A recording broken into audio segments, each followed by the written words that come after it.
Hello guys. It's starting to rain cats and dogs, so I don't know if you can hear the sound. It's like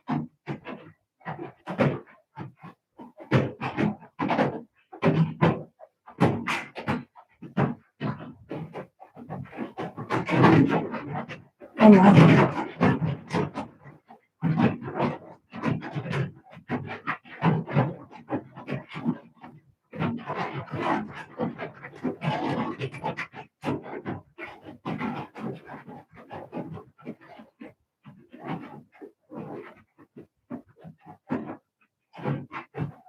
You can hear it? Oh my, then it's loud.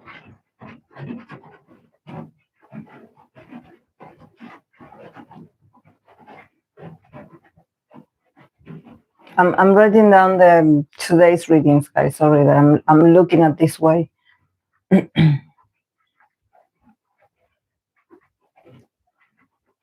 Just that I was arranging everything around my house, and I don't know how, but you know, the time flew.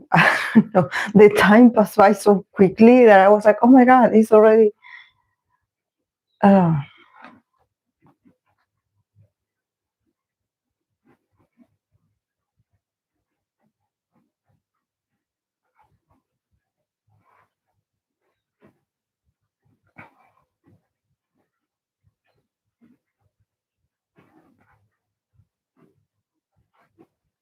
Okay.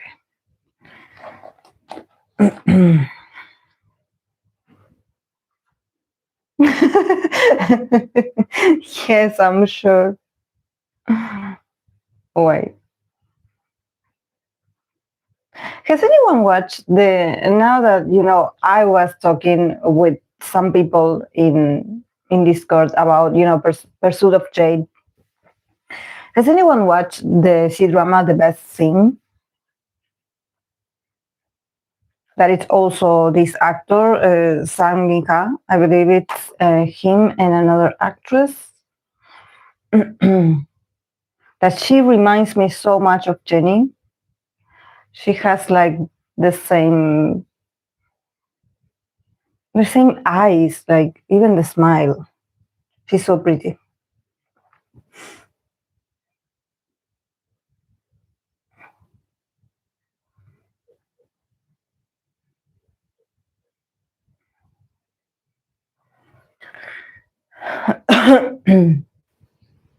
Yeah, Shu Rohan, yes. I have been watching this. It's my third time watching this. Like it took me like it's not that like free completely. I think that I just started watching it because my friend recommended it to me. And then I think that I got, it doesn't have that many episodes, but I watch it, not completely, but it's a sort of like C-drama that you can like go back to it, and it's not it's the atmosphere. It's like this kind of, it reminds me of the telenovelas or the soap operas that especially Latin American telenovelas, Mexican and from Venezuela or Guatemala. Like it's those kind of love stories or romantic, not that exaggerated, more like romantic, kind of slow burn, a kind of show that you can just you can resume it when you want to, and you can go watch, start from the first one, or then get in in the middle of the episodes, and you will be fine. Like you will enjoy it themselves, enjoying it, nevertheless. It's not like you need to be like, attached, like, oh my god, what happened in this episode. It's so healing. It's so healing. I recommend it 100%. It's on. I watch it on YouTube. It's on YouTube.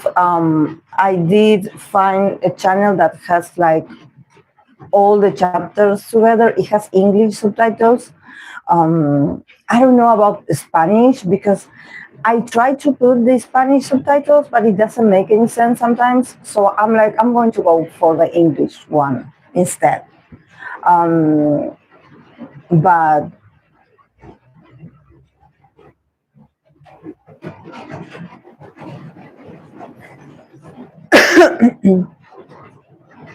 oh no, Dania, no.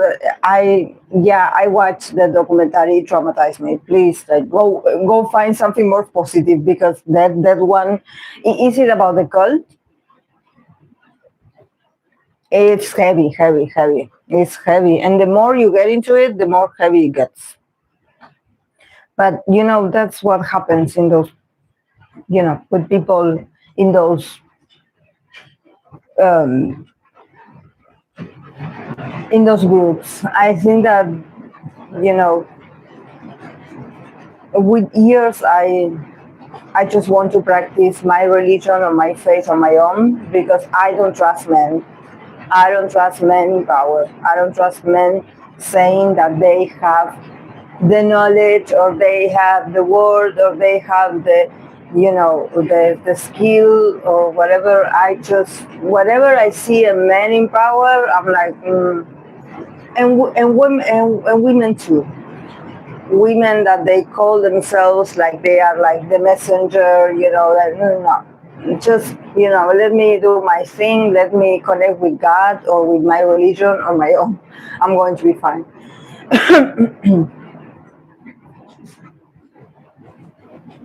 Yes. Mm.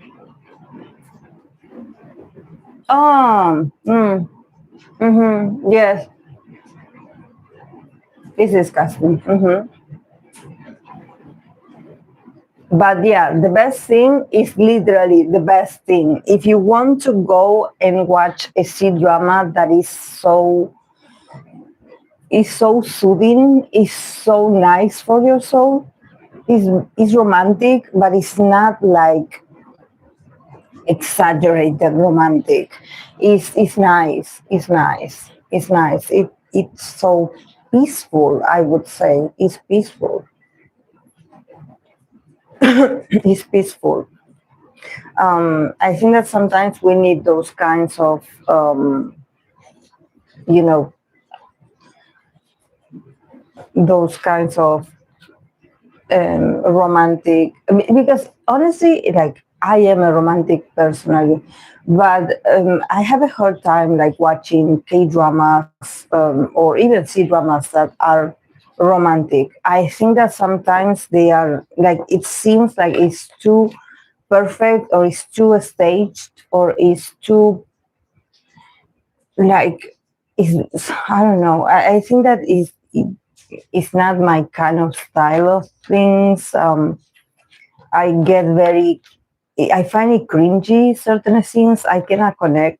I cannot be like, oh my god, that's so romantic. No, no, no. I think that maybe one K drama that it actually wasn't romantic. It was more like there was another. The main plot was something else, and then there's certain romantic elements between certain characters, but it's like a touch. It's like, okay, yeah, this is it's like the characters development in that area. I do enjoy those more than the romantic, like, oh, I know you, and all of those, like, oh, I know you from childhood, like I know you from before we went to school together, we grew up together, we were neighbors. Like, I don't personally, I cannot connect with those because it never happened to me like this. So I'm like, I cannot connect just like, you know oh my god, like I didn't have to travel that far because I knew you. I knew you lived there next door, like I don't know what is that like. um Personally, for me, I always like found love in or I got into a relationship with people that lived very far away from me.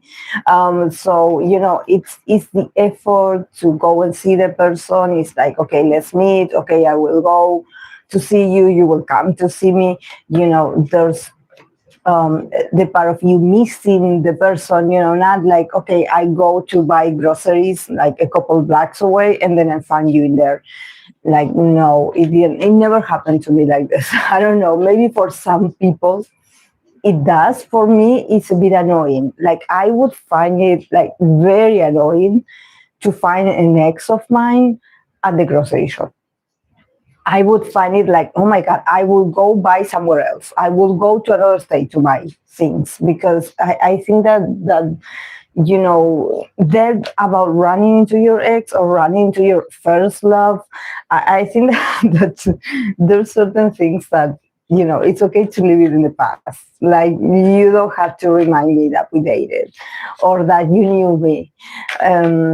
Or that you were my first love, my first crush, my high school crush. I think that that's a bit embarrassing, at least for me. Like, I don't know. I think that every time I dated someone, I think I was a different person. Like, the person that they knew, or the person that I was when I was with them, is very different from the one that I am now. And I think that for every partner that I have, it's like a different version of myself.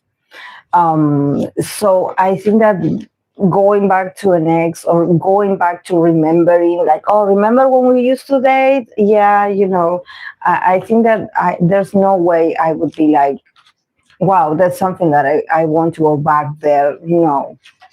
For me, it's like, once I'm done, I'm done. You don't exist for me. Yeah, I like when they add some realistic elements.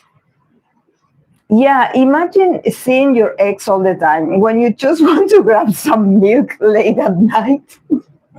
Exactly, Catalina. Exactly. For me, it's like, no, no. I mean, look, it would take me once to spot the person in public, and I would be like, I will not go there anymore, because no, like. And also, I think that there's a bit of romanticization of like, oh, well, I run into them, so that must mean that is like, it's like we're meant to be. No, you just live in the same neighborhood. It's not a coincidence. It's not the destiny.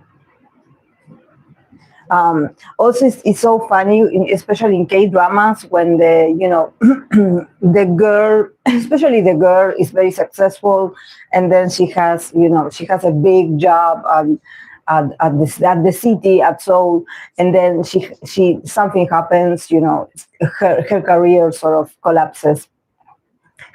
She collapses herself psychologically, or something happens to her, and she decides to move back to her hometown.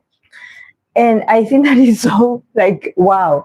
It's like, the man that she loved, or her first love, her first boyfriend, is like this, 30-year-old something that, he's a bachelor still, he's waiting for her, he remembers her, he still has feelings, like he hasn't moved, and I think that's so, like, wow, it's so interesting that it seems like he was in there, all the time, waiting for her, waiting for her to collapse, to collapse mentally and come back to the hometown.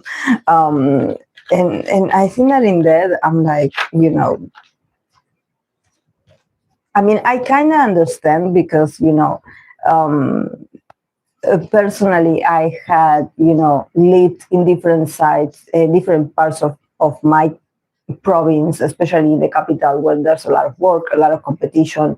Everything is now. And yes, you are in sort of that, corporation, culture.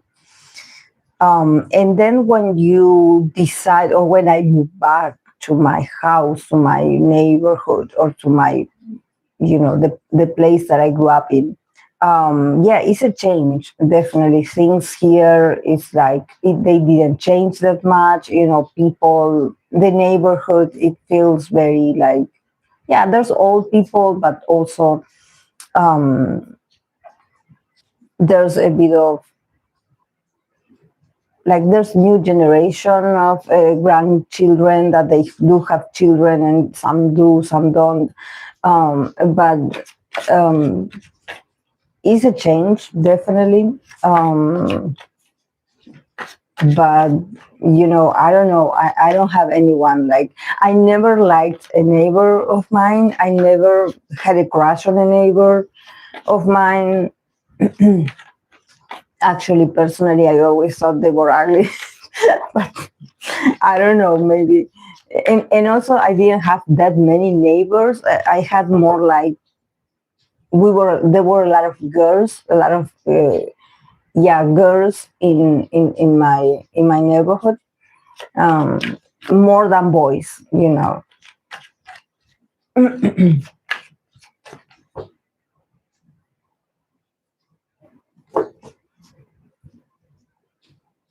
Yeah, the people from your past only remember who you were, not who you are.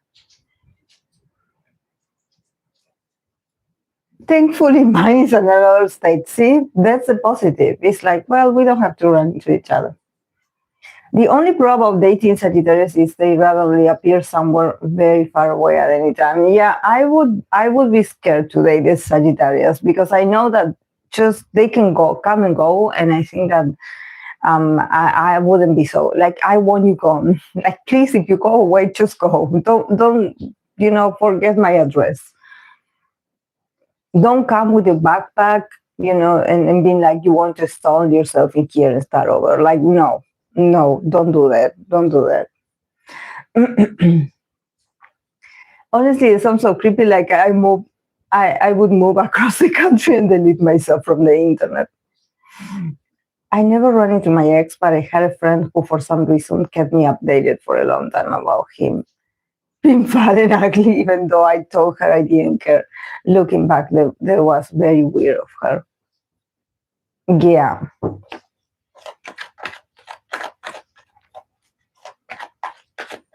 Yeah, about keeping you updated. Yes, it's like you want to move on and they keep reminding you. I remember I had, because one of my exes, he had an ex-wife, because he was married before. And because they had a child together, and I had a good relationship with his ex-wife. Um, and I remember after we broke up, she would continuously talk to me and be like, oh, but how are you? Like, is there a way you can come back with him? I think that she wanted me to come back with him, to get back with him, because, I was like, I think that I was a good influence for her daughter, and I loved her daughter very much, a very beautiful child, a special child. But I think that, I needed to find my happiness, and I wasn't happy. But she would always like reach out, to kind of ask me like if there was like, oh, because without you, he's going to mess up. He's going to, start doing things like, that is not good for him. I think that he needs you, he cannot be without you. Like, and I was like, no. Then I blocked her, because I was like, I was just being nice. And, if you wanted to send me a message and say hi or thank me for the things that I did for your daughter, I understand. Thank you. But then, when she wanted to somehow like, play in the middle, like, I was like, no, no. This is my decision. I made my mind, and it's about me and him. It's not about others. It's not about others. And some people get offended, especially family members, like of your ex. They get offended, like, oh, you never talk to me again. But what do you want me to talk about? Like, I cannot be friends or acquaintance with my ex family, because I know how it's going to turn, because I know how manipulative he is. So, being still in contact is like, I can, there's certain messages that are going to be delivered, and I don't want to know. If I broke up with the person, it's because I want them out. I don't want to be reminded like, oh my God, you know what he's up to? You know what he's doing? Yes.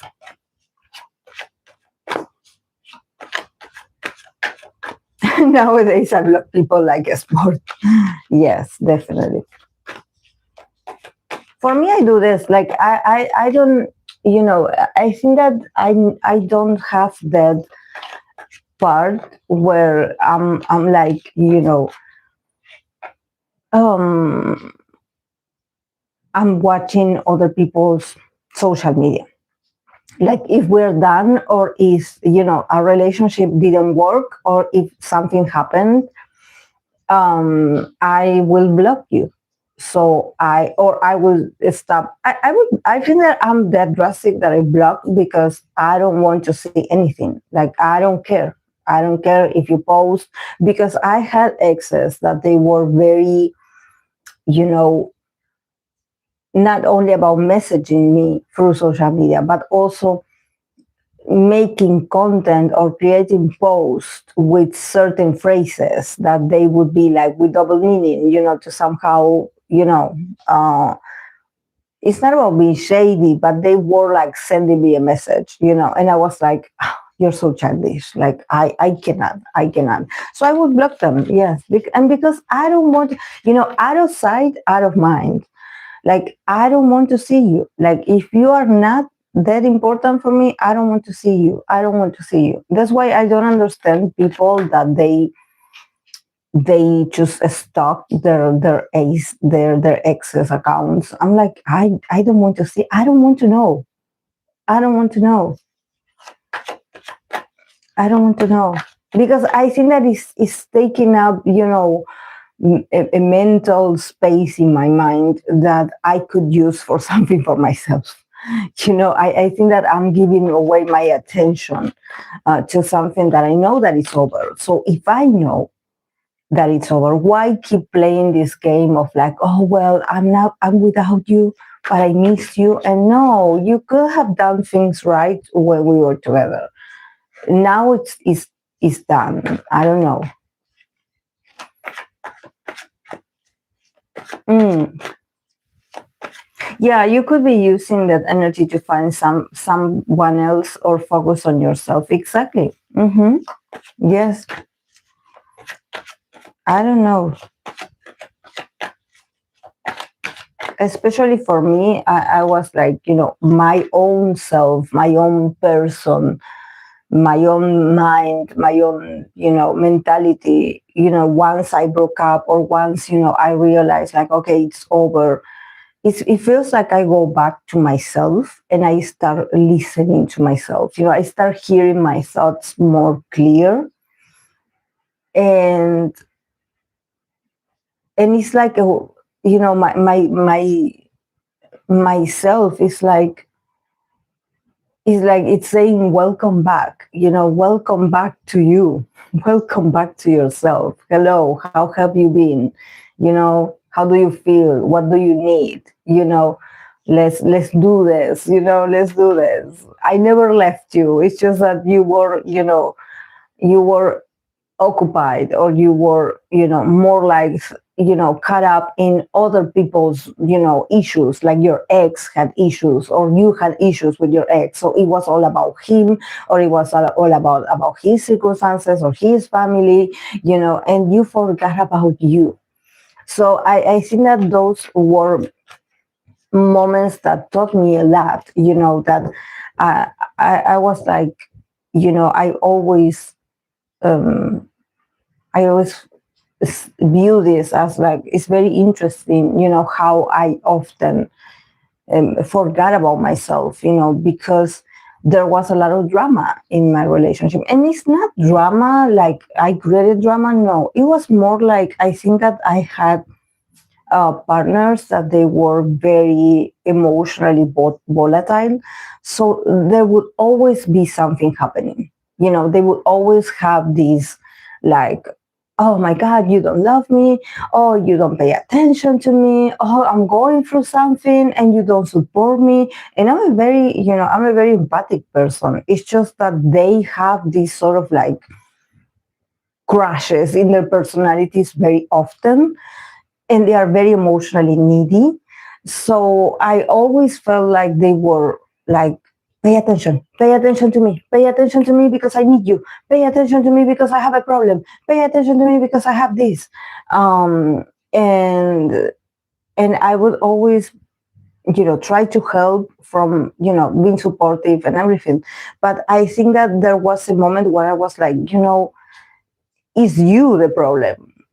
It's not that things happen to you, it's that you are the problem. So it's like also realizing that why are you in this dynamic with with these people that have so many unresolved issues, and they upload all these issues on you. That's why I decided that you know I wasn't going to do that for free or in a relationship. I was like, okay, do I want to help people? I will become a therapist and I will get paid to listen to people or to help people or to use my talent to help someone or support someone that really needs me and that I really want to do the work instead of wasting my potential in a relationship. But that's also because it's very tiring, when you have, I don't know, I don't know about, I know that for people it's not the same experiences, not everyone has this kind of mm, partners or dynamics in relationships. I have, so I always felt inadequate, like, oh my God, like he says he's suffering. And it's not that I don't care, it's just that I would see through his BS and I was be like, it's not, you are exaggerating, it's not that bad. And they would want me to react. They would want me to drop everything that I had, for myself to go and run to them and help them fix things. So it was very exhausting, to have a partner that is always like somehow reminding you like what you do is not enough, or there's something wrong with you that you don't react fast to what they need. um, and I think that was something that I had to work, in therapy a lot, because a lot of victim, like a lot of blaming, blaming, oh, you this, you that. And no, it's because that person had a lot of unresolved issues, or they had a lot of drama, or they had a lot of, unmet needs in their childhood or whatever, and they would project those on me. Especially they had very awful relationships with their mother, and they would see me as their mother. They would lash out on me, sort of like like calling me out for like, oh, because you don't understand me and you don't give me what I need and you don't care about me. And I'm like, but if I'm in a relationship with you, like, I'm here. I haven't abandoned you. But they just no. It wasn't me. It's not me the one that needed to change. It was them. But since I was very young, when I started dating these kind of people, um, I didn't know. I felt like something was wrong, but I didn't know that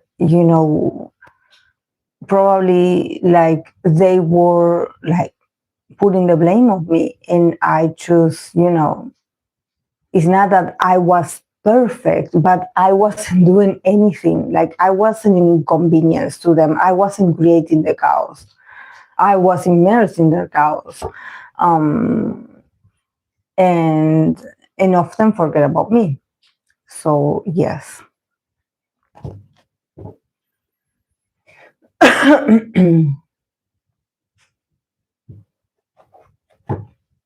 Mm,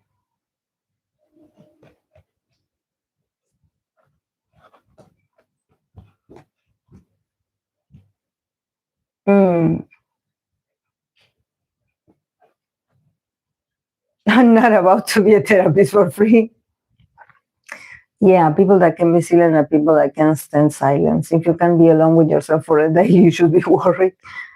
Yeah, I always attract men with mommy issues. Same, same.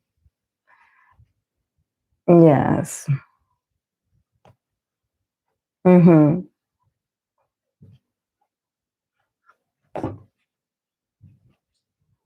I had a friend who became like that after having a baby, and I was like, sorry, but I think you're projecting what you can say to your baby daddy. Exactly. Yes. I had a friend also that she was about she had a very complex relationship with this man that she was going to get married. Like they know each other for like 14 years and they were finally about to get married.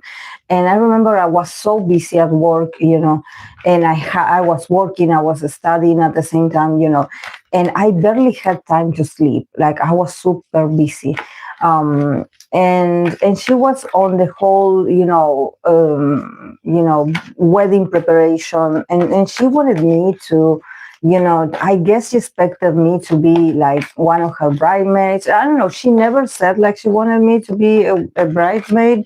But since I was like, in her closest circle, I remember her mom called me and she was like, oh, it's been a while. Why don't you text her? Because she misses you. She was sort of like her mother was doing like a sort of triangulation, instead of the daughter coming to me and being like, I need this from you. She sent her mother, so it was very, very strange what she did. Um, and I'm sure that she complained to her mom like I wasn't that involved, in this very important time, in her life. And I was like, the guy for 14 years. You have children already with him. Now that you are getting married, like I'm sure that it's a happy moment for you. But after everything that you guys went through together, it's not like you are a newly bride. Like, so if you want to get married, yeah, I'm sure getting married and the preparation is very, exhausting. But we, other people, we have lives and responsibilities as well. So we cannot go shopping, you know, at 3 p.m. No, I cannot do that. Sorry.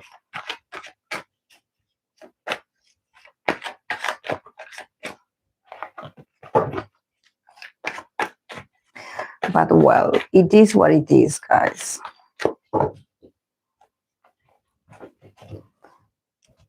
I think that there's a lot of people that they just want attention, and it's so childish because they are my age, and I'm 40 and these people are 40 as well. So I'm like, you didn't grow up. Definitely. I don't know what happened to you, but you are still in high school.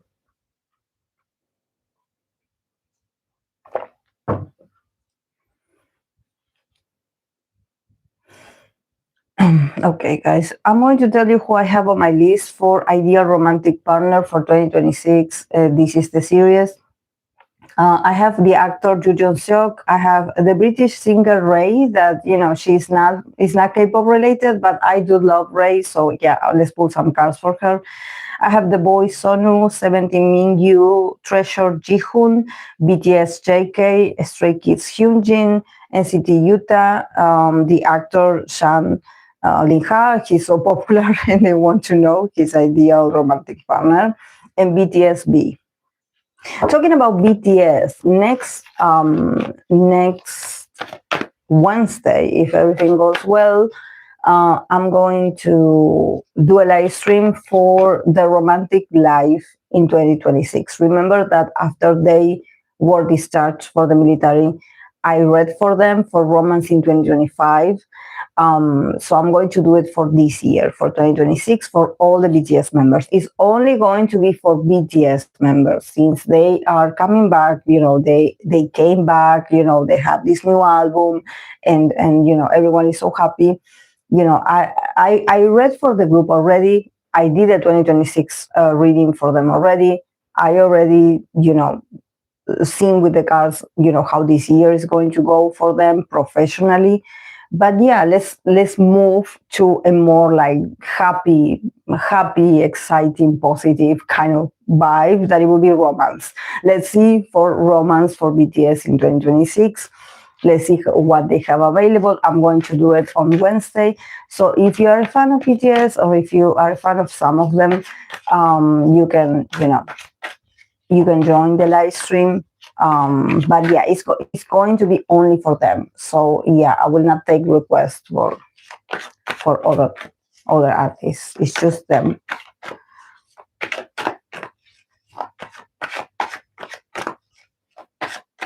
Yeah, with her single "Where Is My Husband," I thought it would be fun to hear her reading. Yes, I love it. We're all asking, like, where is my husband? Definitely.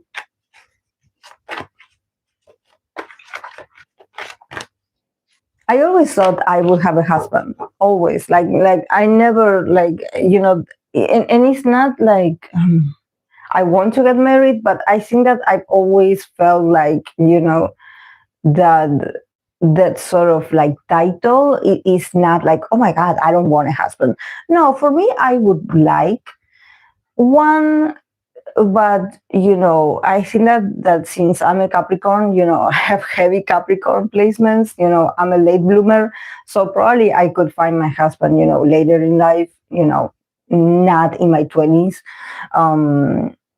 And I think that I'm ready. I think that I'm more ready mentally, emotionally, than what I was like 20 years ago.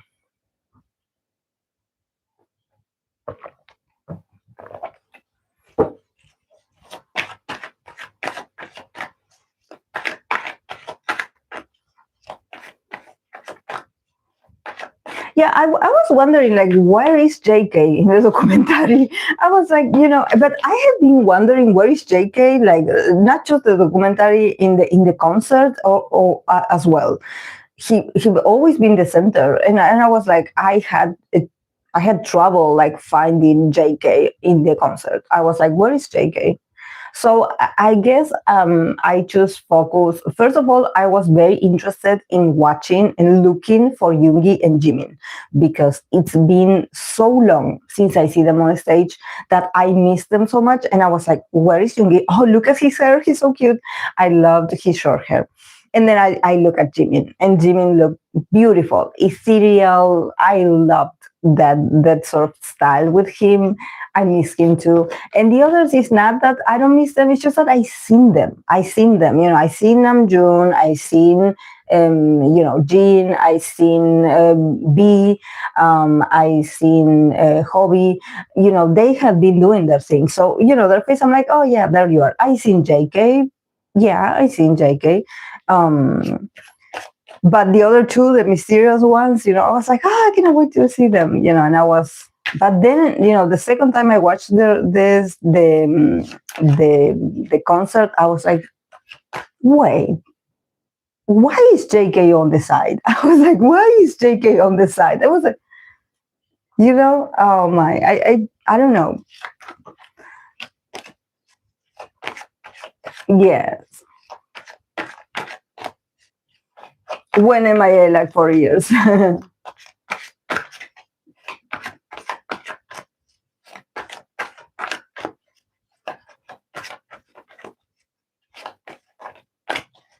Yeah, I'm Latin American too, Danya. I'm 40 and everyone already thinks that, I'm that weird woman.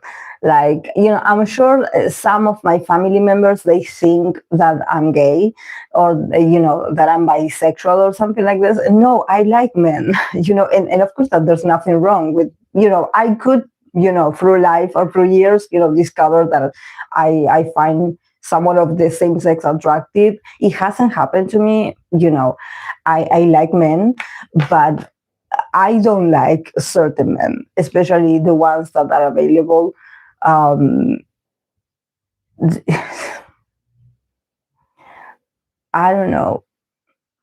They come with a lot of baggage. They come with a lot of issues. They come with a lot of unresolved issues, excess, children. I think that they And I'm not saying like, oh, I enter a relationship clean. Of course, we all have issues. We all have lived. But through my life, I made certain choices. I tried to work on myself. I tried to be as independent as possible. No one gave me anything for free. I worked a lot for myself, for my sanity, for my stability, for doing what I love to do, for reinventing myself, over and over, adapting to whatever happens, in our society, in our country, in our world in general. So I think that I done a lot of work on myself, a lot of reflection. I'm still working on myself. So I think that it's not selfish for me to be like, I don't want anyone that brings, all the drama or the trauma with them and they throw it on me like a backpack. And they're like, here, this is me, take me with this. And I'm like, no, sir, you stay over there and I stay here.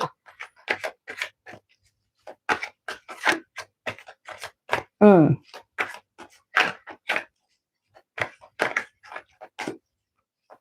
Mm-hmm. Yes, exactly. If you did the work to heal yourself, the other can do the same. And I know that there's a lot of men that they went through transformations, that they can have excess, they can have they can be fathers, they can have their children. It's not, to say that because you have an ex and children, you are not, you're not deserving of love. No, it's not about that. It's just that, when you have, when you probably haven't been like a present father, or you haven't been like a good, you haven't been good at co-parenting. Because once you have an ex, I dated people that had exes, and children. So I know how important is, if you get into a new relationship, you have to have your prior relationship organized.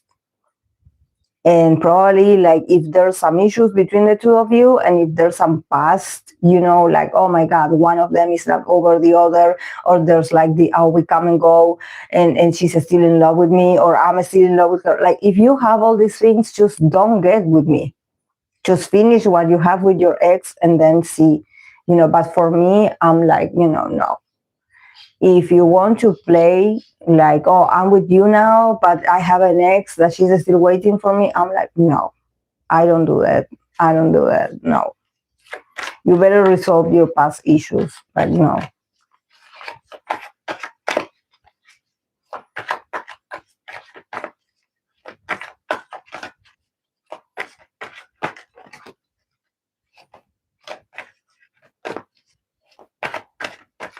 Yeah, they do have a shame. Yeah, they do have a shame for saying that they're divorced. But for me, divorcing is very brave. For me, separation, divorcing, it's not an easy um it's not an easy decision, especially if there's children. It's not an easy decision, but it's brave.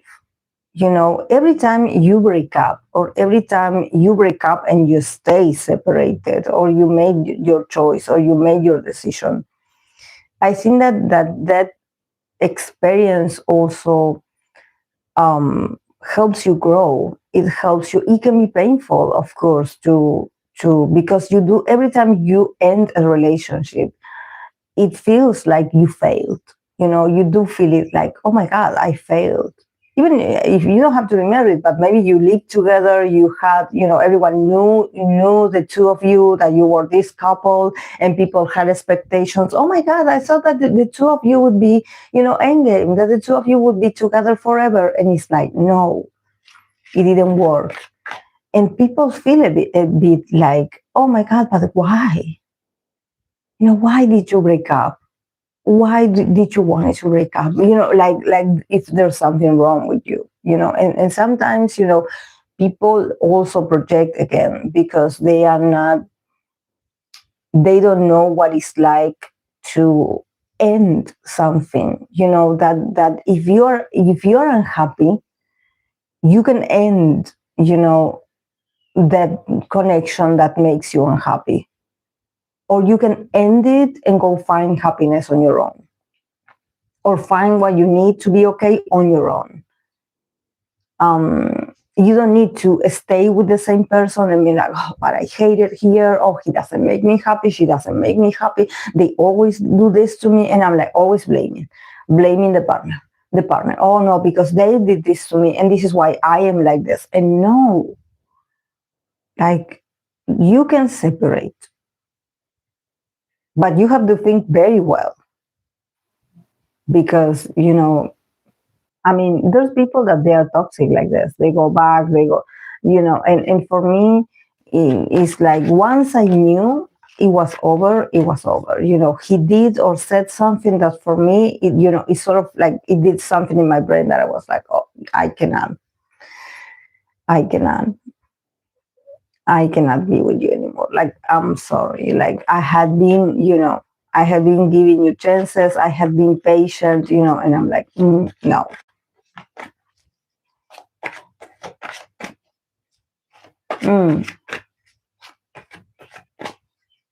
Now your ex potentially asking for financial support is scary. Yeah. Also, I'm afraid of. I'm not afraid, but I'm a bit like uneasy about having a partner that because it had happened to me once with a partner that when we started dating, we both of us had very stable jobs, stable income, everything was cool, we arranged, okay, you're busy, I'm busy, but we will meet, and we would have a good relationship, a good life, we would buy things, and we would be supportive of each other, things were cool. And he also seemed very responsible, like he was happy where he was and everything. But then, as the years started to pass by, I noticed that he started to have issues with people at his job. He was like, oh, I don't understand my boss because he doesn't know anything. And I know, the person that has like this sort of like grandiose, sort of idea of themselves, that they know better, that they are more intelligent, that they know more, that they should be managers, because they know better. So, and he had issues, and then, one day he would go to work, and then the other day he wouldn't go to work, and oh, I'm sick, or I have this, and then they would resign, they would quit the job. And then they would be like job hunting, and I would be like, okay, I understand. Okay, I will pay for certain things while you find your job, a new job. And I started to notice that they really didn't want to work. They really didn't want to work, or they were, if they worked on their own independently, because they had the talent, of course, but if they work independently, they didn't know how to administrate their money. So there were moments where they had plenty, and there were moments where they had none. So I was like very nervous about that. I was very nervous about their instability, about not knowing when I can count on them. And I think that, it came to a point where he also was very like, oh, I'm not going to work today. Oh, no, I had this issue with this person. So, I didn't close this chapter, this work, or I didn't sign this work, or I'm not going to do this work. But it's like we were depending that with that money that you were going to get paid. So, I think that, and they would install themselves in my house, so I think that from that experience, I was like, no, even if when you meet them, they have the most successful career, eventually, they start to show, their nature. That is that probably, yes, they do have like the fancy car, or they do dress very well, and they seem like, they have their economy very well, organized. And then, once they get comfortable with you, they start showing you how lazy they are, or how they don't want to work. They want the good things in life, but they don't want to work for it. So that's dangerous also. Yeah, lack of financial intelligence is scary. Mm-hmm. Yeah. Mm-hmm.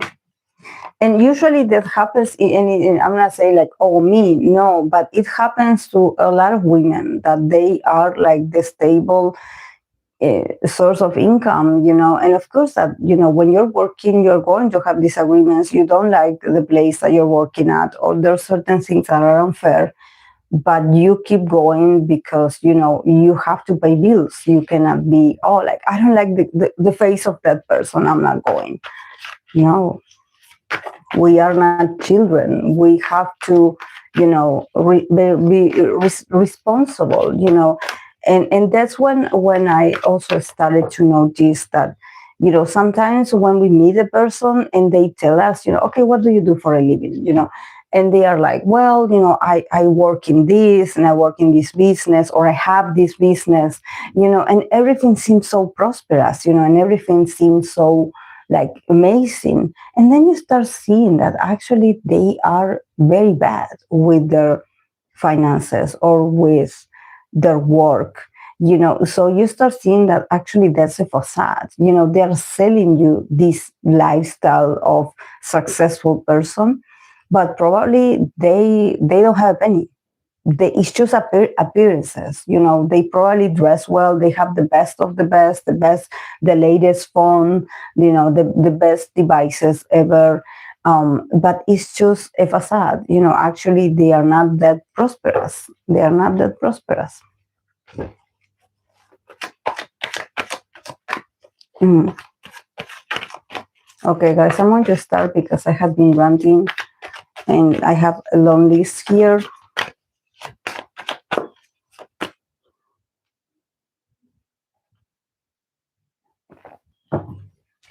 Thank God it's not raining anymore. If you see, my hair is so frizzy because of the humidity in the. I washed it yesterday, but because of the humidity in the air, my hair is so crazy. It's so crazy. It's so crazy. But I'm going to go to the hairdresser during the week, so I can, I can change a bit the color. I don't know if I have gray hairs already. It's that time of month. But yeah, I will do if I can, have a bit of moisturizing also in my hair. But yeah, you have no idea how bad I want to cut my hair, but I will sustain. I will remain, I will not cut it, but I want to cut it. I want to.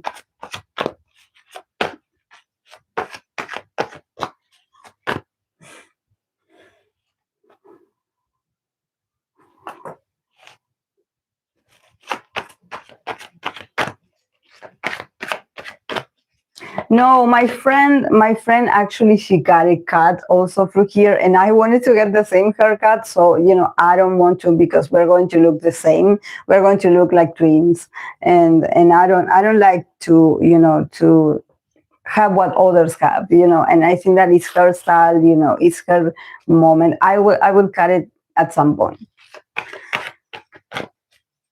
Okay, I'm going to start with the actor Yoo Yeon Seok, his ideal romantic partner for 2026. Let's see.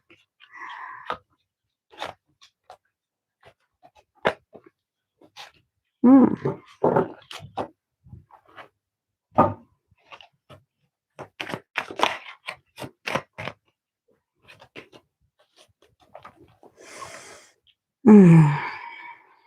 Wow. It doesn't feel romantic at all. It feels more like karmatic, I would say, more than romantic.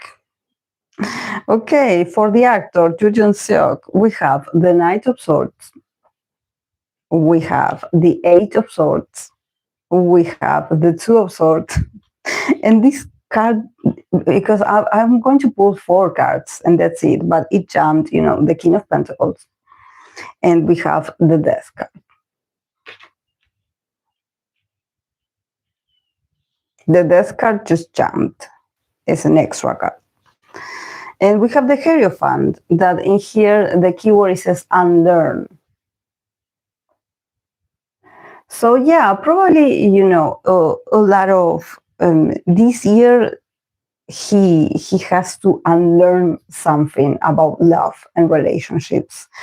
Um, because probably he's viewing, or he about his ideal partner, maybe he has an ideal that is not good for him, that is not, is only, creating chaos or confusion. He feels a bit stuck even energetically. I think that even if he had choices with other people, he's more like caught up in this toxic kind of, um, you know um, he has been attracting people that they are very confusing, very confusing. It's like they call him or they send messages when they want to or when they are drunk or something like this. It feels very erratic. But then they choose to stay silent. They give him the silent treatment, like days after that. So he's staying in the middle, like, I don't know what you want of me, or I don't know what this means, and you don't even know what you want. So I think that he had been attracting these very, unstable people, probably people that also maybe they're kind of interested in him, and at the same time they're with someone else, or they're interested in another person. So I think that this is very confusing for someone like him, and also is very draining because I think that he's resisting to move. He cannot move on from that person because he's sort of waiting for a different outcome. He's waiting that, well, maybe at some point they're going to change and they are going to, show me a different side. I don't know if you can see the cards. I don't know if you can see them.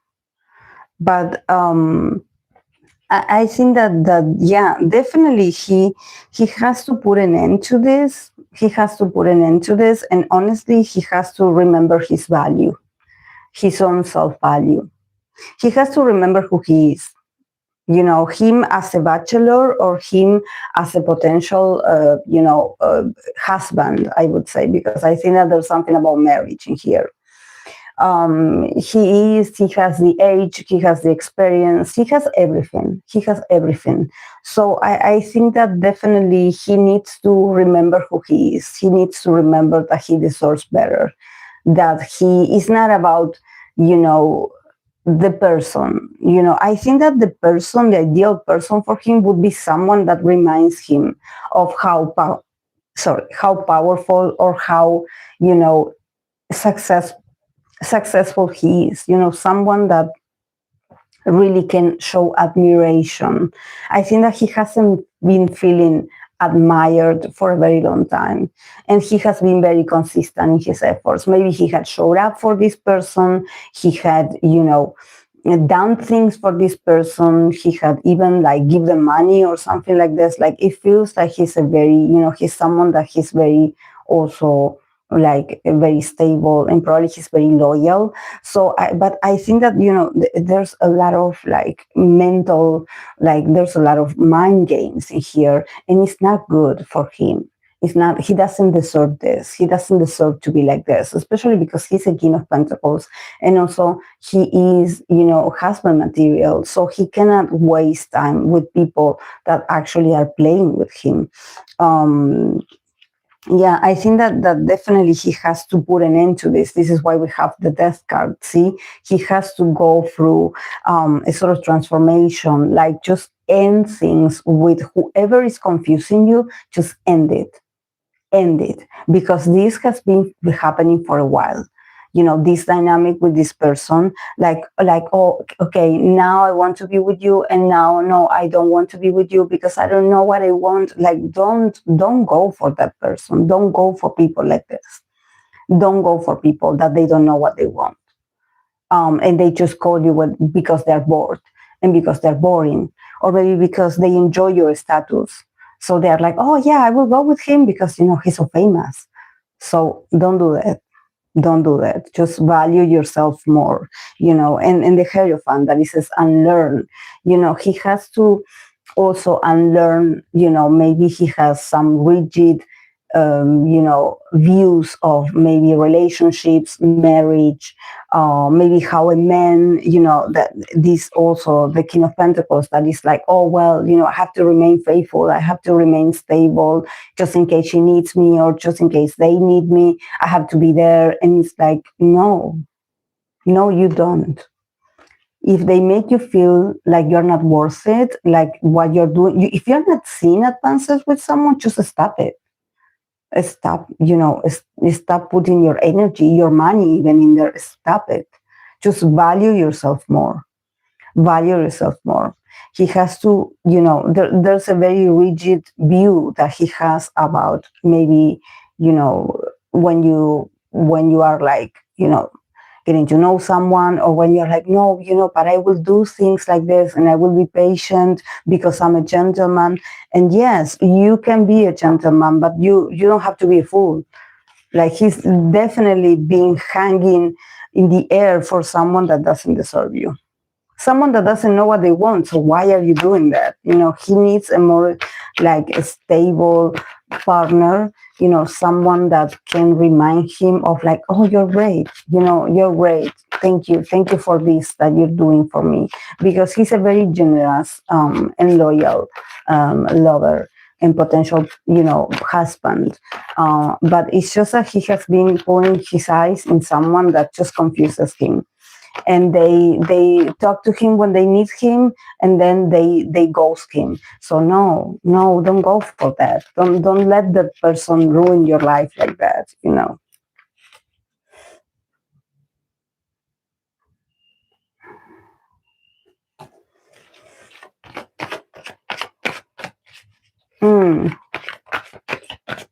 Yes.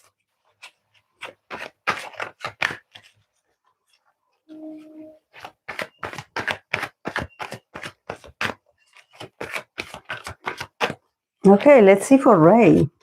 Let's see her ideal romantic partner for this 2026. I'm going to post her this as a short to see if she can see it. Maybe she can. I don't know if she believes in tarot, but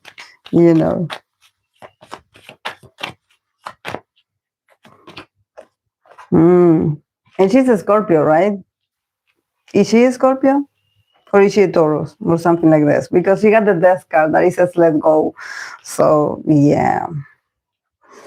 Okay, we have the Queen of Cups. We have the Five of Pentacles. We have the Ten of Pentacles. And we have the Temperance. A lot of healing. And we have the death card that it says let go. Definitely Raye is going through a transformation. She probably has to let go of something, or maybe an old ideal of hers, when it comes to partners, or what she likes or what she finds attractive. Because there's something about her, this is why she's a water sign. I can see it here, with the Queen of Cups and the Five of Pentacles. There's something about her being so emotional, or being so caring, or being so devoted and so emotionally involved with her partners, or with the people that she loves, that she usually feels like she's not appreciated enough, in relationships, or she feels like probably she pours all her emotions in a connection, but they don't do very well. Or they make her feel like, okay, yeah, this is not good enough. This that you're giving me is not good enough. And I think that this is when maybe at some point, because of, maybe her feeling, a bit, not worth it, again, about self-esteem, about accepting the crumbs, accepting the tiny things, or the little things that someone can give you at the moment. And it's like, no, you are the Queen of Cups. You deserve more. You deserve more in love. You deserve someone that can fulfill your needs, and not someone that actually makes you feel like you are feeling too much, or that you're doing too much, or that you're giving too much, or that you are too emotional. I think that the ideal partner for her is someone that doesn't make you feel so anxious, someone that doesn't make you feel so guilty for wanting more or for wanting an stability. I think that there's something about her emotional world, that she probably starts a connection with someone and then she starts feeling like, oh my God, like, why do I feel so nervous, or why do I feel so unsure about myself if I'm doing everything correctly? It's just that she's very sensitive. She's very sensitive, and I think that there's certain things that she's like, wow, I'm giving you everything, or I'm opening up, and you make me feel inadequate. You make me feel like I shouldn't be like this, like I'm drowning you. Like maybe there's people that they are like, oh, you're drowning me, or you're being too much, like, please, can you lay off of me? And her being like, oh, okay, I'm sorry, I didn't know I was bothering you. Okay, I will try to be less. And no, you cannot interrupt the flow of love. She's very emotional, she's very sensitive, she's very sentimental. So you don't let people just try to be like this with you. No. Yeah, the ten of pentacles, and we have we have the temperance. So I think that honestly, she's going to, this year is, she's going to you know regain her confidence, because I think that there's something that first she needs to heal before starting a relationship, that is about maybe her success, or her fame, or her, even her incomes, her money. There's something about money coming, maybe her lifestyle is going to change. So this is going to affect, for good, is going to affect her self-esteem and the way she views herself. So I think that there's something about the cards being like, with the temperance, being like, maybe, this year in love, maybe it's not that, like, it's going to be centered in love and relationships, but when it comes to her building, her career, or being successful, or, getting paid, or even building big things, a legacy, or just doing very well financially, she's going to do very well financially. I think that there's, and I think that this is because it's all related, her view of money and success and her relationships is somehow connected. Maybe she does feel like, oh my God, I'm doing so well in my career now, but I feel so lonely. But it's like, it has a purpose, it has a purpose. There's something also with money and success. There's a wound that she has about money and success that she has to heal. So probably first, focus on money, on your finances, on your earnings, on your career, on your success, take care of this aspect, and love will come after that.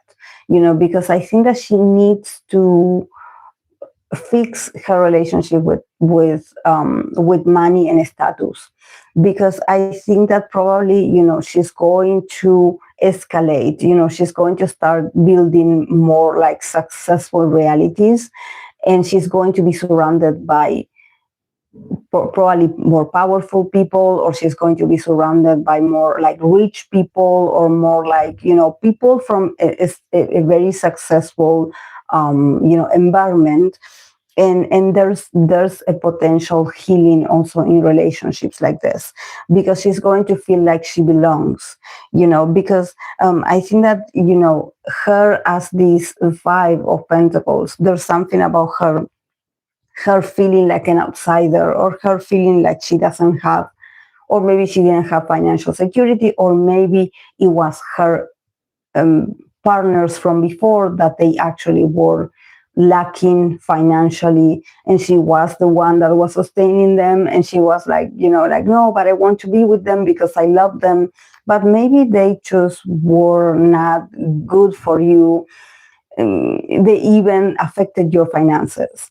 So I think that there's something about earning, gaining money, gaining popularity, that is all attached with how she's going to find the one or her ideal partner. I think that her ideal partner is where, the success is, or is where an institution is, or is where her money is, and I think that she should always go towards the successful people. Do not date someone that is lower in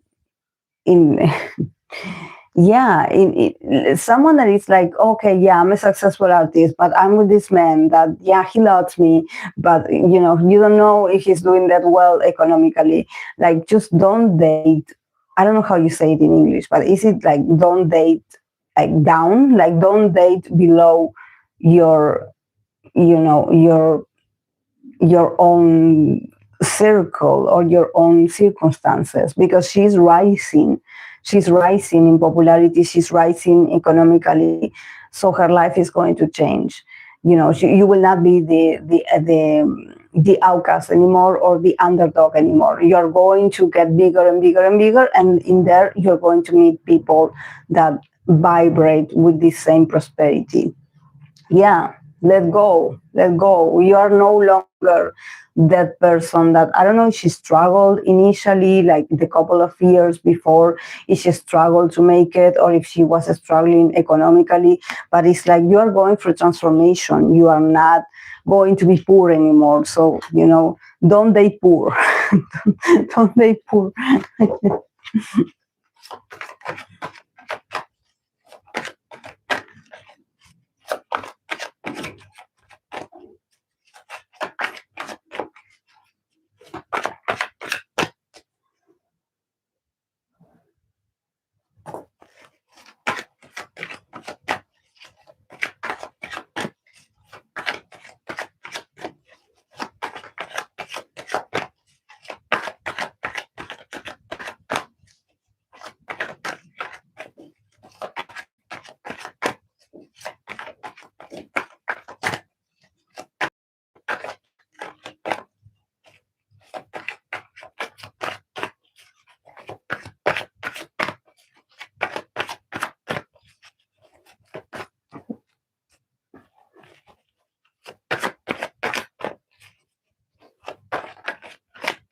So a lot of humidity in here.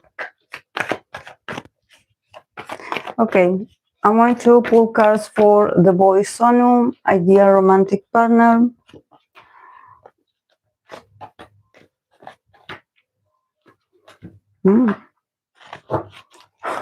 I don't think that these people are in the mood for love. There's something about them just having very tough, lessons. Oh, well, he got two cards, okay. I think that the love is not a priority. They need to fix themselves, because the cards are very low. They are not that, like, oh my God, love. But they are very important lessons, nevertheless. They probably, the people that they meet, or the people that are supposed to be their, ideal romantic partner, is not the type that they would go for. This is what I'm seeing, like the cards somehow are like, this that as like, oh, this is my ideal, or this person is my ideal. Oh, I thought that this person was the one. The cards are like, this year you have to learn that it's not like that. It's not going to be like this anymore. Stop insisting on these people, because they are going to break your heart. It's not for you. And yeah, for Sunwoo, we have the King of Swords, we have the Three of Wands, we have the Eight of Cups, and we have the Five of Cups. And then he has the Nine of Swords, that is his anxiety. And we have the Star card, that is his rejuvenation. Yeah, honestly, I don't think that Sunwoo is not even like looking for love. I think that I see him in here, and I think that it feels like he's very sharp, he's very cold, he's very detached, from, I think that he's a very sweet guy. He probably is like someone that he would want to find love, but I think that in this moment in his life, The King of Swords is him, sort of being, very, cold, detached. The way he talks to people is like he draws the boundaries. We have the Three of Wands that is about him, looking at his future projects or what he's going to do next, instead of, oh, I want to fall in love. I think that he has a lot of things to resolve. He has a lot of emotional, he has to adapt emotionally to there's a lot of disappointment. There's a lot of like regrets in him. I think that there's something about him also probably being a bit angry, being a bit, resistant to love and relationships. He probably is in this period where he doesn't trust people. I think that he's trying to move on from someone, because we have the King of Swords and the Three of Wands. So it's about him looking at the future and being very decisive about maybe cutting some people off his life and being like, okay, yeah, okay, I will not go for that person, or I will not go for being friends with this one. I think that he's more decisive than ever. But also, I don't think that he is that sweet. There's something about his energy feeling very sharp, very like even a bit like verbally, even being a bit aggressive, I would say. Like, I think that it's not like he would soften himself to attract someone or to engage with someone in a conversation and be like, yeah, how are you? What do you need? What do you like? You're so cute. I think that he's more on this mode of like, oh, I'm going to tell you like it is. Yeah, you are like this, I am like this. Like this very tough attitudes, very tough. It's all about honesty. Probably people lied to him in the past. So this is why he's like, I'm coming to you with the truth, with the harsh truth. I'm not sugarcoating anything, but it feels like, his energy is a bit aggressive, not that sweet and empathic. I think that he's more like, maybe he's trying to see who is honest in his life, or who is true, or who is who they say they are.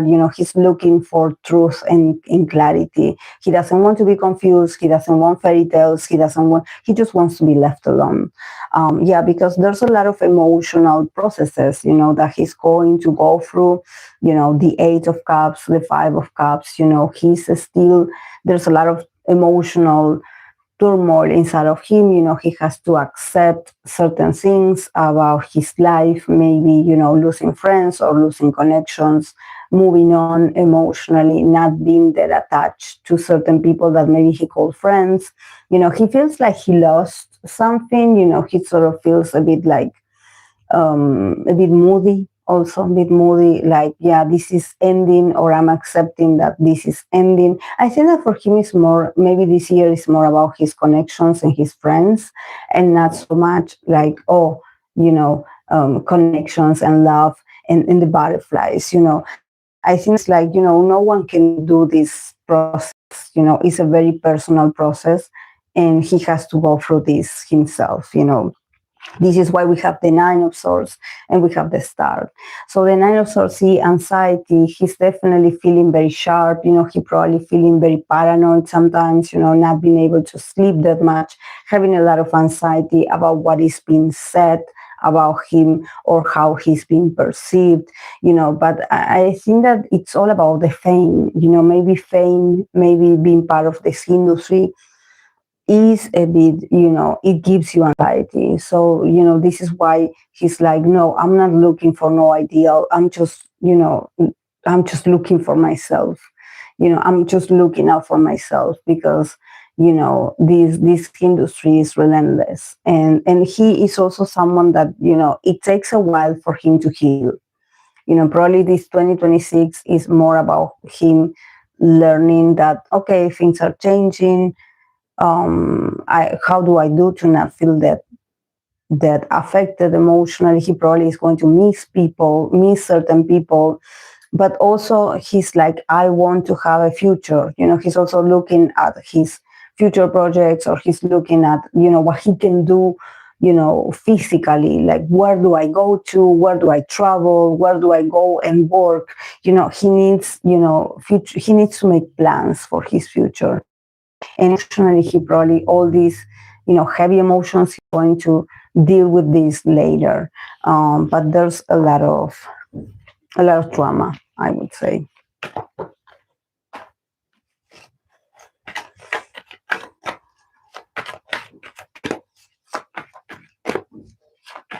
And probably since we have, the king of swords, maybe his ideal partner is also someone as sharp as him, someone that can tell him things the way it is, someone very cold, someone very honest, someone very like communicative. I mean, like, yes, no, like with no, like it is what it is, and I tell you what is on my mind.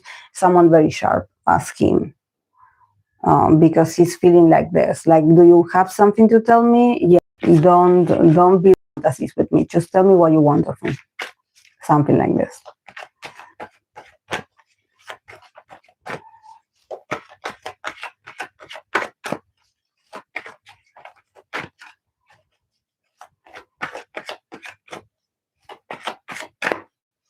Okay. I'm going to continue with 17 Mingyu. Let's see his ideal romantic partner. Again, someone that wants to be alone. Oh my God. Yeah. Okay. We have the Hermit. We have the Knight of Swords. We have the Ace of Wands. And we have the Four of Pentacles. It's giving me Virgo vibes. Two of Swords, indecision. So yeah, he's very indecisive about his ideal partner. I think that he changes his ideal partner. He changes his ideal very fast. But there's something also about him that I think that his idea, because I have the Hermit in here, so I'm like, it gives me Virgo vibes. Someone that can be intellectual, because I have the Knight of Swords as well. And I'm like, this is someone that is very intelligent, or someone that keeps to themselves, or someone that is studying something, and someone that is very logical and is very fast at giving you answers. And I think that he just loves someone that is very studious, someone that knows things, or that they know, data, or they know some facts, or they know, a bit of history. They know a bit of everything, and they're probably carrying a book in their hands all the time, or they're always studying or finding new sources of knowledge. They are very focused on themselves, and I think that he loves this. There's something about him not being like this, or not having the ability to be that concentrated.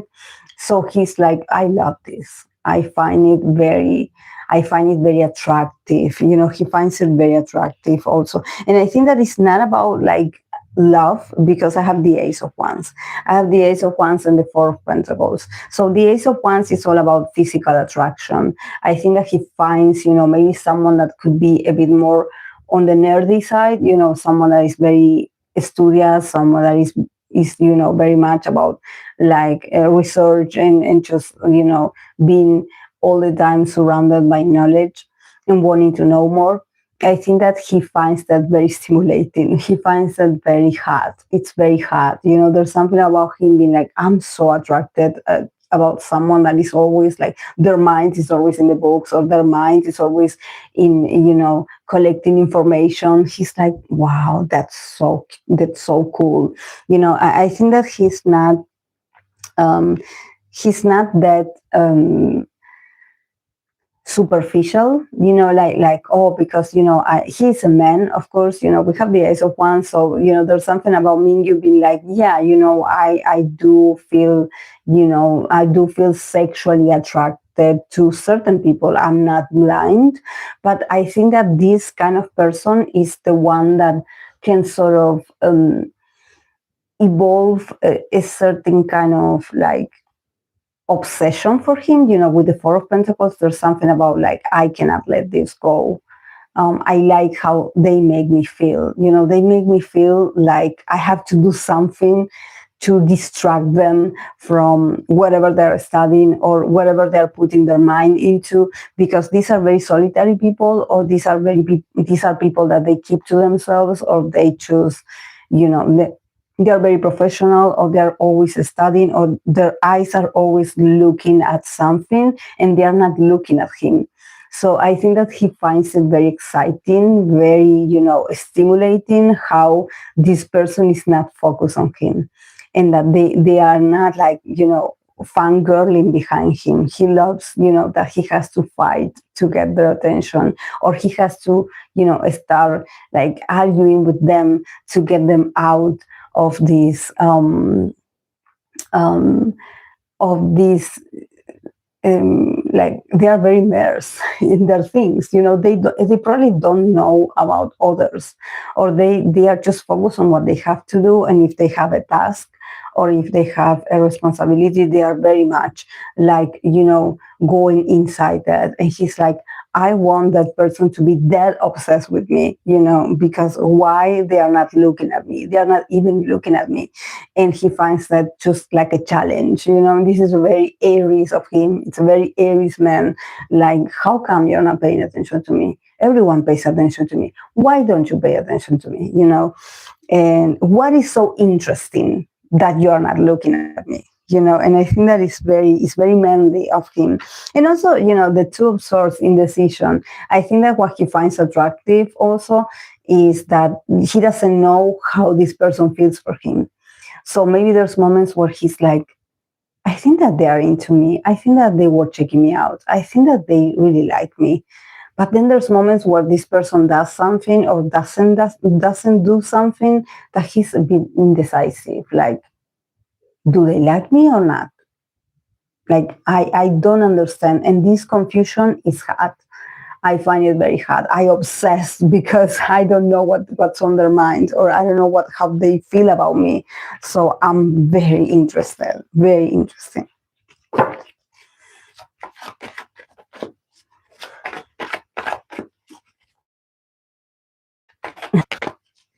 Yes.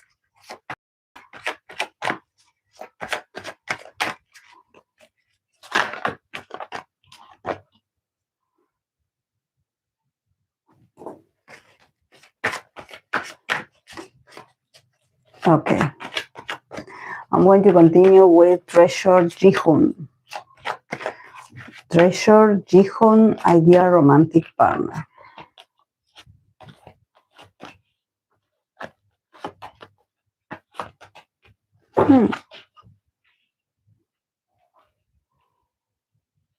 Why are they so complex? Like, they don't answer. Like, the cards are like, yeah, but no, yeah, but we're not sure. So what is going on? I think that idols this year, the level of stress that they have on themselves about making it or about their work, is like they don't, and also they don't know themselves that much. There's something about the cards being like, they are more worried about how people perceive them, or maybe, about, success or influence than about ideal partners. I think that they don't, their mind is not like this. Yeah, in the case of Jihoon, of Treasure, we have the Wheel of Fortune, we have the Judgment, we have the Eight of Cups, and we have the Two of Wands. So, and also we have the Five of Pentacles, that is a snake. So he is a man that also he feels inferior. He feels, first of all, there's a lot of judgment on his person. This is why I'm like, it's giving me like he probably gets a lot of reviews, or he gets a lot of like feedback lately, or maybe this year, that it makes him feel more like he's not good enough. Like there's something about him being like, I have been told so many times that this is not good enough, that I need to do more, or I need to practice more, or I need to be more. And I think that for him, it's really hard to move on from judgment. It's really hard. Like, he's like, whether I act nice or I am nice to someone that I like, or if I stay silent, I'm going to get judged anyway. So I wonder if someone judged him in the past and they were like, you are not that interesting. Could it be? Because we have the wheel of fortune and the judgment. So I think that he's remembering still, that maybe there's people that they said to him that maybe emotionally, or even when it comes to his way of communication, that he's not that assertive. He got a feedback that it really hurt him.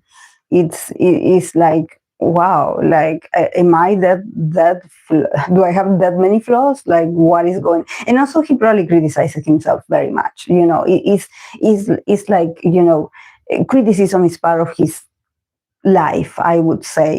So this is why he feels so disconnected from ideals.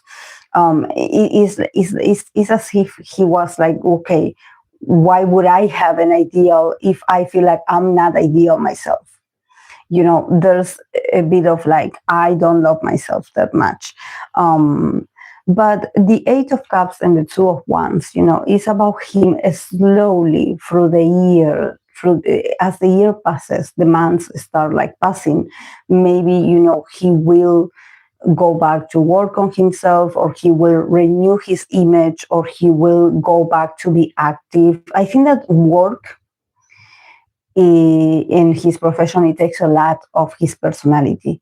So I think that, he does feel a bit like it does affect his mood, or how he relates to others. It depends on if he's active, or it depends if he's working, and it depends on if he has like something to look forward to, like a new job, a new role. What about Treasure? Has Treasure been active lately? Because I feel like, he's so immersed in himself, or on the things that he has to improve, that there's a lot of homework in here. I think that he's probably not interacting with someone that he likes, or he's not impressed. There's something about his emotional nature being a bit numb, being a bit like, yeah, I'm not feeling love. I'm not checking anyone out. I'm not talking to someone that is special. No, because I'm focused on the feedback. They criticize me, so I'm focused on what I'm lacking, and he takes it very harshly. But yeah, then, some things, he's going to start like, maybe once he starts moving, his energy starts like being active again, or working more actively or more often on things. Like, I need this man to start moving. I need his energy to start moving, because we lose him when he is like in this sort of hiatus. I don't know if it's hiatus, but if it's like, him just studying his performance, or having this routinary life, I think that this man needs like, progress. He needs like a checkup list of like, okay, you made it, you overcame this. He needs to see advances in his life. If he doesn't have like a horizon to look forward to, he gets depressed. So I think that he's going to, as the year passes, he's going to start to accept, that it's okay to get criticism. It's okay, maybe I didn't do very well, but I'm accepting and I'm moving on, because we need him to move on from this like sad boy kind of energy. And then we have the Two of Wands, that is about him coming out to the world and maybe showing more of himself, and showing more like a more exciting. I need this man to move. I need this man to move, go out, exercise, go on tour, just move your body, move your energy, because, he had been very low. Five of Pentacles need. So I think that honestly, it feels like his energy is also very needy, is very in need of love. He doesn't get that much love. And he probably is worried about his career, finances, a lot of things. But this man needs love. He probably needs to feel something for someone, to sort of like also. But I think that he feels like he has a flaw or that he is not good enough.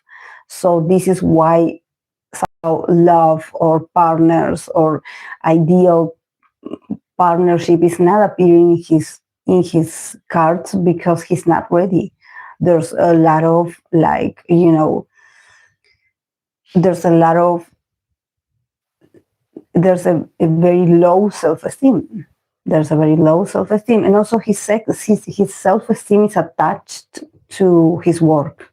So I think that this is why we need him to explore more himself. We need him to know himself better outside of being an idol or outside of being part of a group. I think that he is like too fixated on work.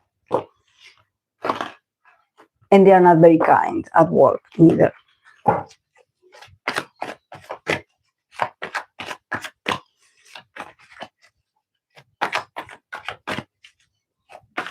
I don't know. I believe I don't remember him, but I think that he is. It's just that maybe he has been receiving a lot of feedback. We need a treasure fund.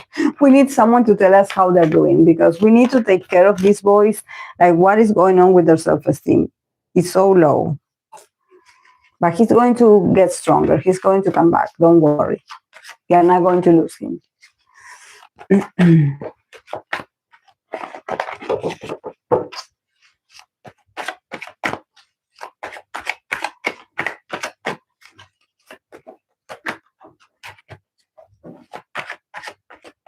Okay, let's see for BTS JK, ideal romantic partner for this 2026. Let's see for him. Let's see. Mm. Mm. Mm. And they want to come out. I want to pull 4 cards and they got 5. Yeah. He's talking to someone. He's talking to someone. I see swords also. I see messages. I see it. Okay, for JK, we have the 6 of Swords, we have the Strength card, we have the Page of Swords, we have the High Priestess, and we have the Page of Cups. And then we have the King of Swords, intellect. So he's trying to be smart about this. He's trying to take control of communication, of what he wants to say, what he wants to express, because I think that there's something about I think that JK has been stuck in his love life, in maybe figuring out what his ideal is. He's very young, of course that we can change what our ideals are, but I think that for him this is also, the cards are like, this is not about who could be his ideal. This is more about him and how he transits relationships, because it definitely takes a lot of courage to do it. We have the 6 of Swords and we have the Strength card. So I think that the one that is changing and becoming more active about like, okay, how do I attract my ideal? Or how do I become the ideal of someone? Because I think that with the 6 of Swords and the Strength card, he wants to advance in his love life and he wants to be more brave. There's something about him probably in the past couple of years, he's feeling stuck emotionally, mentally, even physically, not having the freedom to move, or maybe if he did have the freedom to go and meet people, having a lot of restrictions, like you don't go there, you don't do that with this person, you don't date this person, you don't go to see that person, you cannot say this, you cannot post this, you cannot do this. So I think that JK is, this year there's something about him being like, I have to be brave, I have to be stronger, and I have to stand up for the one that I'm looking for. I think that he's like, I don't want to be a coward. I don't want to say something and have it to take it back, or being taken back by someone, or someone wanting to silence me. He wants to advance, he wants to be brave for his future partner, for this partner that is in his, I think that is someone new, but there's like the beginnings of something that is making him feel good. But he's also realizing, first, before the person appears, I need to change. I need to change. And probably it's about his presence online, his presence on the internet. The sixth source is the internet. So it's about maybe him posting or saying what he wants to say, or doing what he wants to do, and being strong and staying firm and being patient and being like, yes, I said this. So what? So it's a new era for JK. I love this because I think that whoever enters his life is going to feel more protected, or probably is going to feel like both of them are going to be more protected, because there's a lot of involvement from his part about, just like, I want to keep advancing with this person. But yeah, he has to speak up. We have the King of Swords, so he has to, whatever he says, he cannot take it back, or he cannot have someone be like, oh, we are the we are the representatives. I don't know why every time I talk about JK, I get my mind all, sorry, my English is not the best, but when I think about him, I think about all the things that he wants to say that, and the words don't come out, or they don't come out right. But somehow the King of Swords is like, you are the King of Swords. You are very, very smart. You are very, you are very intellectual, intelligent man. You are not a child anymore. You don't need translators. Whoever gets it, they get it.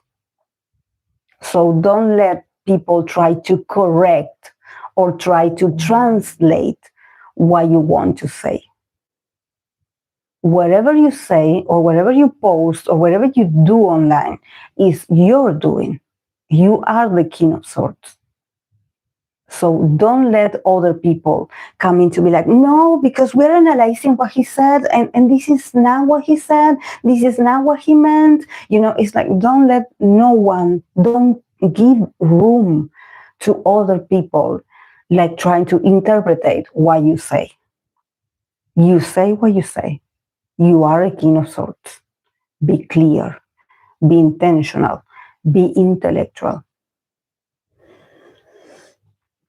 Yeah, we have the Page of Swords and we have the High Priestess. So definitely, I think that he's starting to talk to someone. There's someone that but this is going to remain hidden, of course. And we have we have the Page of Cups. So it's so cute. It's very romantic. Yeah, probably someone his age, someone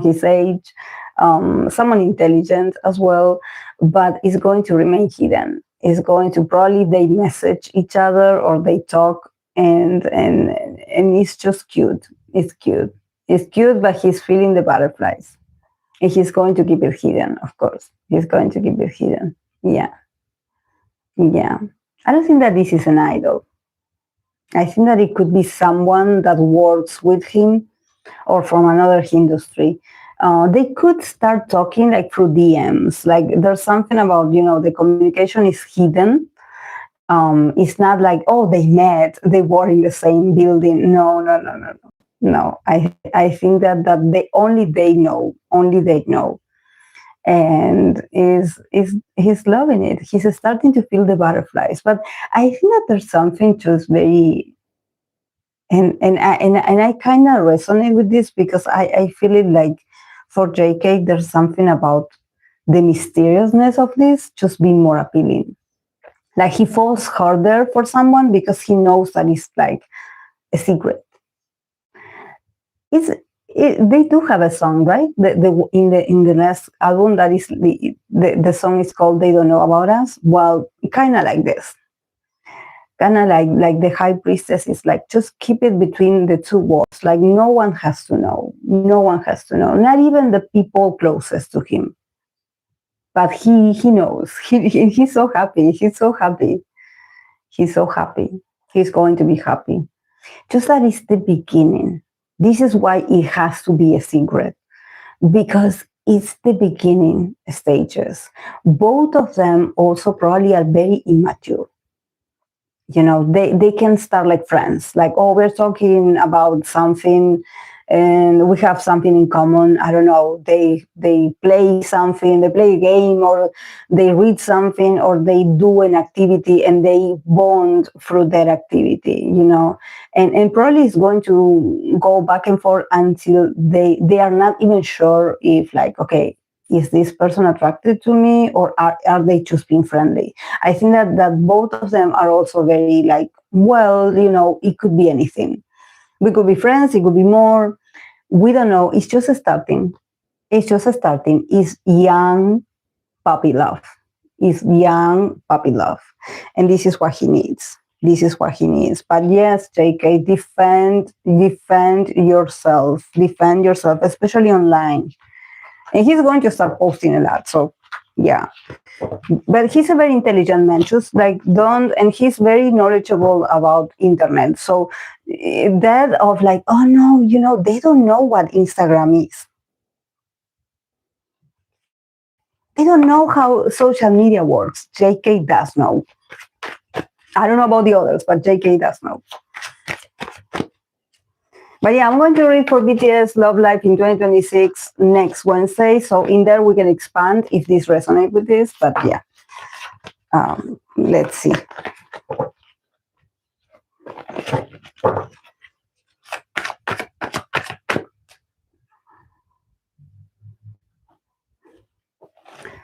Wait.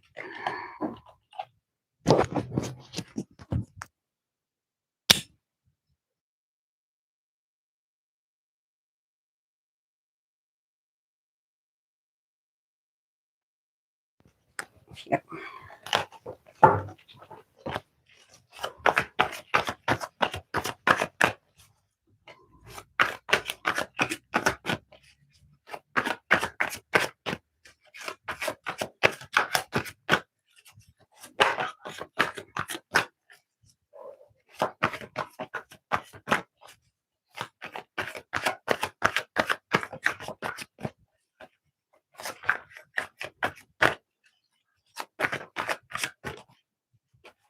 Okay, I'm going to continue with Stray Kids Hyunjin.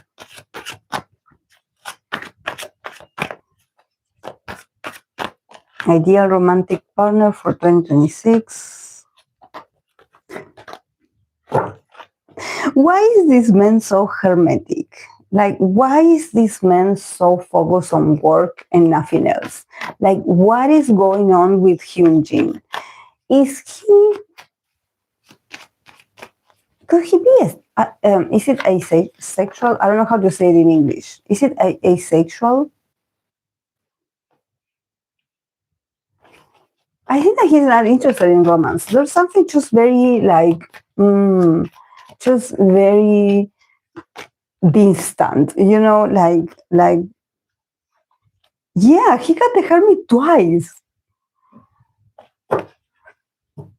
The good thing about this is that he's seeking for himself. He's like working on himself. You know, we started today's live stream talking about, you know, how important it is, you know, that men, women, we all, before we get into a connection, you know, is important to, you know, analyze yourself, or, you know, do what you have to do to be a better version of yourself. So then when you are in a connection, you can, you know, be your best version, or you can be a good partner, or you can have some things maybe figured out before you get in connections with others. And I think that for him, he is all in hermit mode. I think that there's something just very cold. The company here also is like, they have a huge hold on Hyunjin's life, I would say. But probably it's not just the company, probably is another institutions Like, is he religious? Does anyone know if he's religious? He's Catholic or something like this? Because I think that it's also about maybe his upbringing, that it feels very conservative.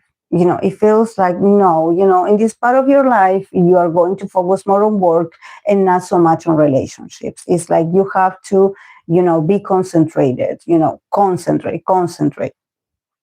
We have the World card, we have the Eight of Pentacles, the Hermit, and we have the Hierophant.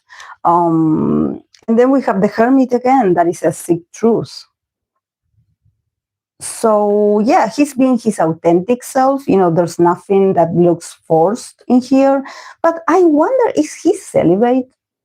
Remember, I remember when I used to get these cards for Mark Lee of NCT. Remember that he would always get the Hermit, and every time we would ask about something romantic, and people just in the community, they would always be laughing like, "Oh my God, is Mark the celibate?" But I think that with Hyunjin, it feels similar. It feels like it's a personal decision of his to not look at love. And maybe for him, love, relationships, romantic feelings, it distracts him from his work. There's something that he has very, very much in mind, that is like, I'm working. I'm going to be busy. I'm working on myself, or I'm working, investing, learning something new. I will not stop. So, I think that he also has a lot of places to go. He has a lot of deals to close at the same time. So he's like, I am valuable. I'm married to my job, something like this. He has a very loyal, like, kind of contract, could you mean, to his work. Yeah, the Hermit and the Hierophant, it just feels very like, yeah, like, this is my mentality, this is my dogma, this is what I believe in, this is what, this is the instructions that I'm getting, and I'm doing this, and I'm celibate. It's giving me like I'm celibate. Like, I spend my times in institutions, I'm learning about myself, I'm learning about the world, I'm learning about what I have to do next. Probably he's part of these, like, people that are also very work focused. So he doesn't see anything wrong with being by himself, or maybe spending time by himself, and just not looking at. I think that he's just not pay attention to others, like the opposite sex, or maybe someone attractive. He just doesn't look at them like that. Maybe if it's job related, and if it has to do with him being an idol or him being an entertainer, he will do it. But personally, it feels like he's just working. It's just been a bit boring. But yeah, he's like, I have my schedule, I have my routine, and I just don't love. No. And this is why when we have the Hermit, I feel it like, even it's like a kind of commitment. It could be like a religious commitment. Maybe him saving himself from when he gets married, because we do have, the Hierophant could be, marriage as well. But he's sort of saving himself for marriage. We have the Hermit again. So I think that this is like it's not that he's not going to find love, but it's more like his ideal partner is himself at this moment. Is himself. He's investing on himself. He's working on himself, and he's okay with this.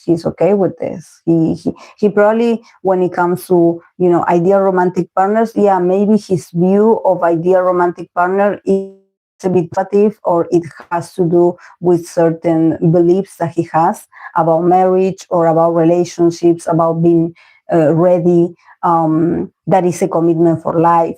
It feels very rigid. It feels very, old school.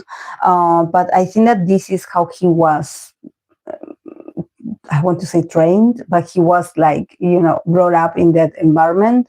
And he's cool with this.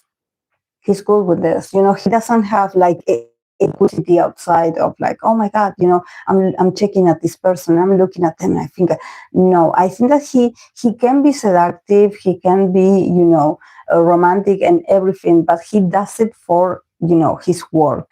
He's like, I'm the perfect lover for my work or for my fans or for whatever my image is being used for. But personally, for him is serious, and it's going to take him a while. He probably is going to be a bachelor for a very long time.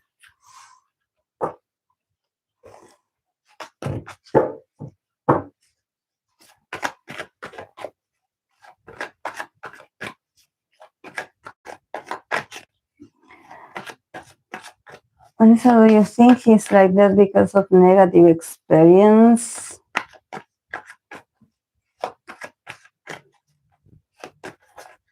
Probably because, the company is in there. So I'm like, there's like a lecture. There's like, and I don't even know if there's like an extra contract in there.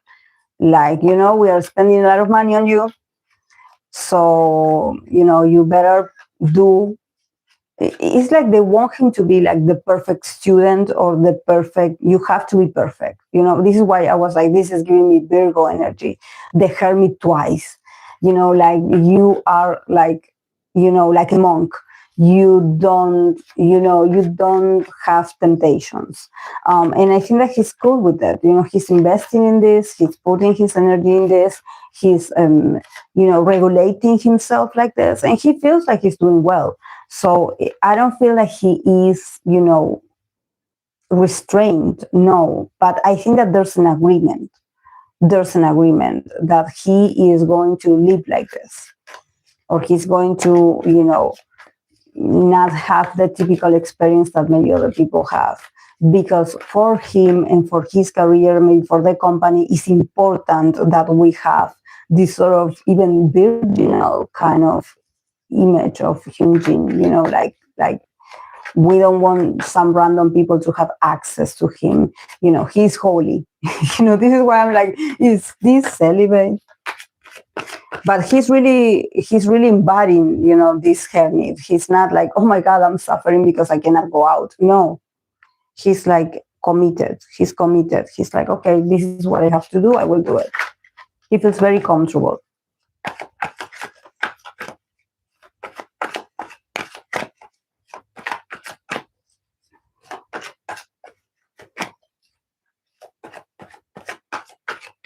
But yeah, the ideal, I don't see it. The ideal is him. The ideal is nowhere to be found. Let's see for my bias for NCT Yuta. Let's see his ideal romantic partner for 2026.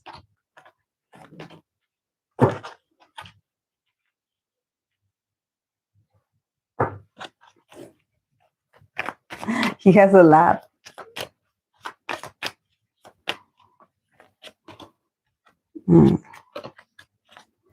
Okay. But he's happy. I like it. Okay, for Yuta, 6 of Swords. We have 7 of Cups. We have 9 of Cups. And we have the Knight of Wands. And then we have the 10 of Wands that it says burden. Burden.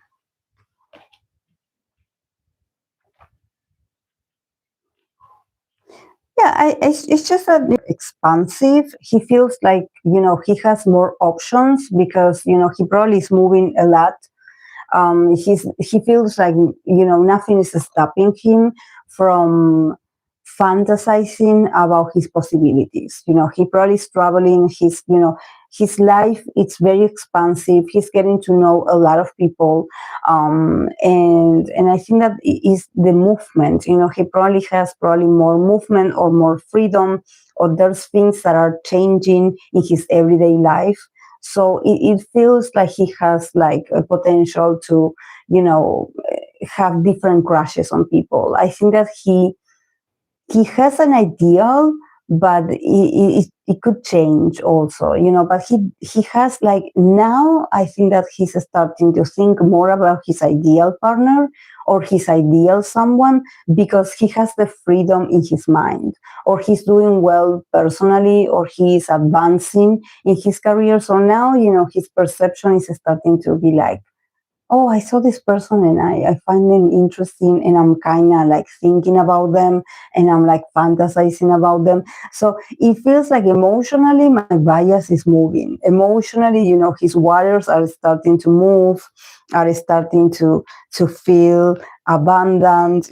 He's starting to feel the butterflies. That for him it's been a while. I don't know when was the last time I read about Yuta and his emotional needs or his emotional world. But now, seeing all these cups, the Nine of Cups, the satisfaction, and also the Knight of Wands, him becoming also more brave, more courageous, and being like, I kind of think that I found the person that it could be my ideal.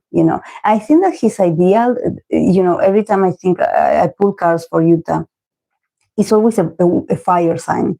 There's always someone that I think that what he finds attractive is that, if I'm going to take the first step towards this person because I find them like they can be my ideal, I want them to reciprocate, or I want them to be as courageous as me.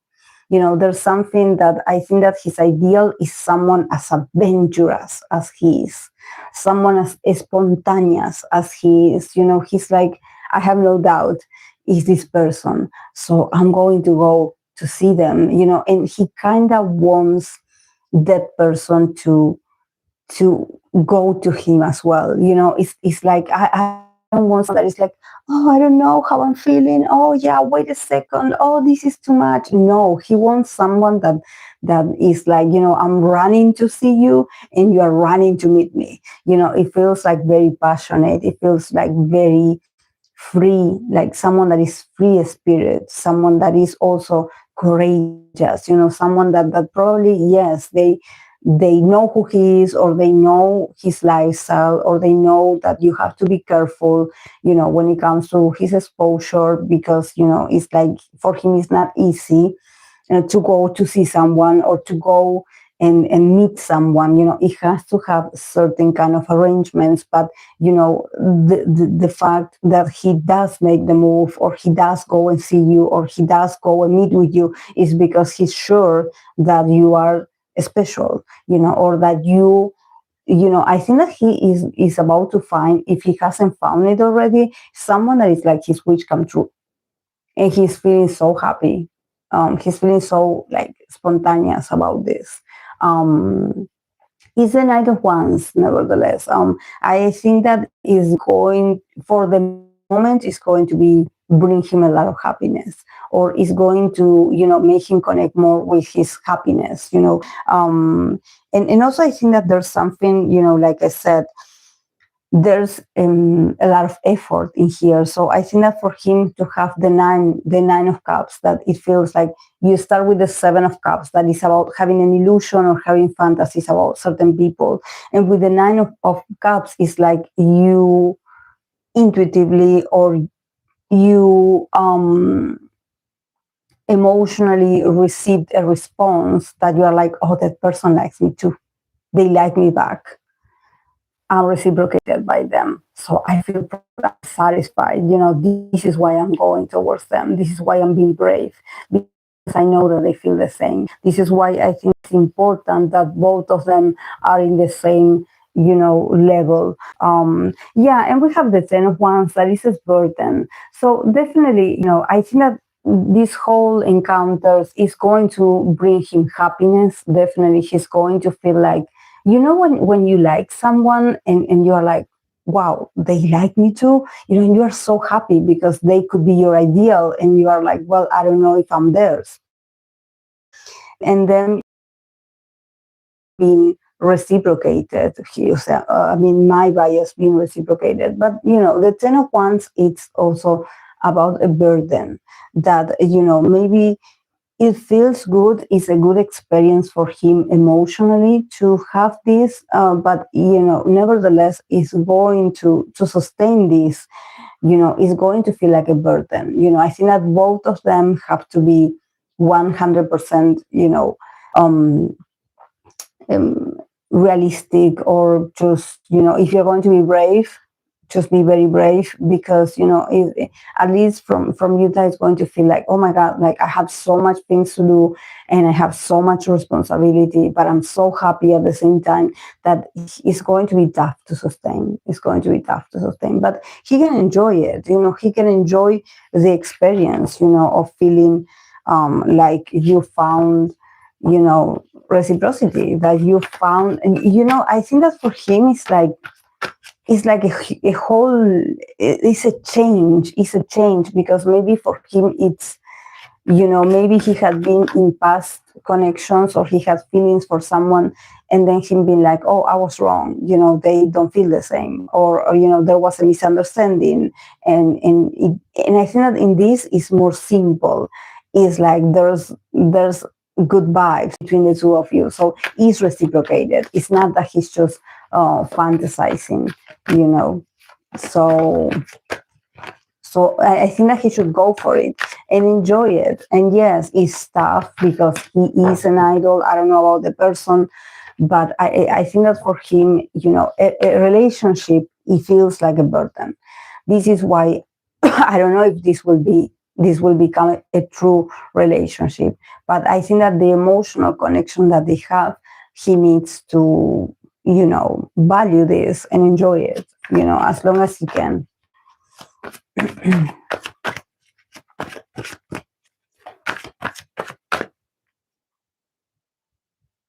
I'm happy for my bias. This is what I want for them. I want him to experience satisfaction, like when you feel like, there's no mind games, nor like, if that person feels the same for you. Okay. I'm going to continue with the Chinese actor Zhang Linghe, the actor of Pursuit of Jade. And the best thing that I'm watching the best thing. I recommend it to everyone.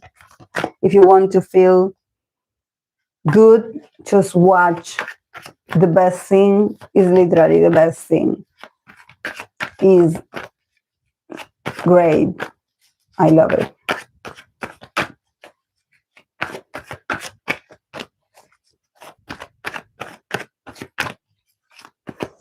Maria, let's see his ideal romantic partner for this year.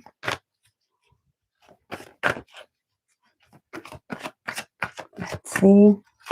So the cards are very sticky. Oh.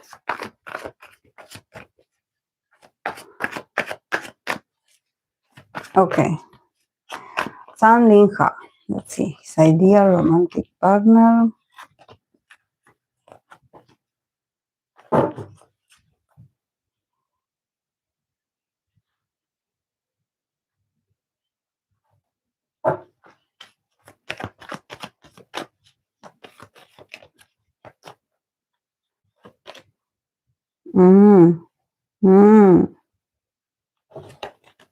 Yeah, he's confused. Also, if you go and watch the reading that I did for him, that is like personality reading, is very interesting. But yeah, he's a very complex person. I think that romance, you have to be very patient with him, because he probably, if he's like a Capricorn like myself, he doesn't read the signs very well. You have to be very, very straightforward, because he doesn't get it. Okay. Page of Swords, the Judgment, the Hangman, the Queen of Pentacles. And then we have the Moon. The Moon that it says shadow work. So yeah. Yeah, he has a lot of shadow work to do. He's very confused. He's giving me Aquarius vibe. I know that he's a Capricorn, but he's giving me Aquarius vibe. Like the man is like he's just, he doesn't understand. He doesn't understand. I think that is the women, the one that makes the move on him, because I see women here. So I'm like, it's not that he has an ideal.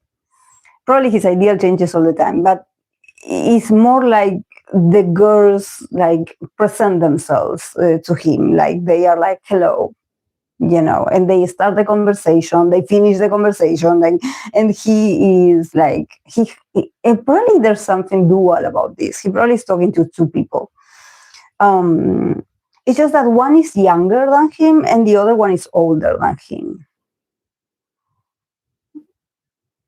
So yeah, it's just that the younger one, the younger one comes with the judgment. So the younger one is someone that is, it could be like an ex, could be like, why do I feel like he has people on his message and his, I don't know how to say this. I don't know, because I use WhatsApp. I don't know what they use in China, but yeah, the message app, and she just is like ranting and ranting and ranting. It could be like an earth sign, ranting and ranting and ranting, like you this, you that, you this, you didn't respond to me, you didn't talk to me, you didn't explain to me, like, and I think that it can be a bit tiring. It can be a bit like exhausting mentally, like having someone that is always like accusing you of something. It's like you didn't do this for me, like, and definitely judging him. So I wonder if this person is like somehow wants to get his attention this way, if they want to install themselves in his, they want to be chosen by him, but their message is not the cutest. It's like you cannot win someone's heart just being that insisting and just being very like obsessive through messages. Like I think that there's like, I send you messages one after the other and the other and the other, and they don't stop. And if he blocks them, it's like they come back on another, they come back on another number. I don't know. It could be stalkers as well, young people. But I think that he is like, wow, like, but could it be also that he doesn't know how to set boundaries? He doesn't know how to. Has he had like some legal issues with stalkers, or has his company released something? Because I think that they need to, because this is not funny what they do with the messages. It's very like, and I can understand why he's with the moon, because it could also be that he has people that they pretend to be someone, like a catfish, and he is a bit naive, so he would fall, because we have the moon, so anything could do. Because he's not resisting all of this. It's like he receives it and he finds it funny. He's so detached from reality. I don't know what is going on. Yeah, but probably there's someone that he likes that is someone that is constantly criticizing him. And it's like that's their love language, that they criticize him. And he finds this person cute because they probably argue a lot or they bicker a lot. She's very talkative. And he likes that. He likes that. He just is like, I kind of like this. He's weird. What he likes is so weird. But well, we're not judging. Yeah, and then he has another one that I think that this person is taking a while to get there, but she's going to appear. Is this King of Pentacles? King of Pentacles with the Hangman. This is someone that is going to appear later in the year, probably. This is more like an ideal, because this person knows what they're doing, or I think that they're older than him, or they are more prestigious, or they are like, very rich, or, it feels like someone that is doing very well. But he's also like not going to be sure, like, how do I do this? Do I advance towards this person or not? Because he's probably going to feel intimidated by them. He's going to feel intimidated. But I think that he likes also older women. He likes older women. Maybe he has like some mommy issues, because this one is tough. He's tough. is tough, and not paying to him much attention, but he just loves it. He loves it. He loves to torture himself. I don't know.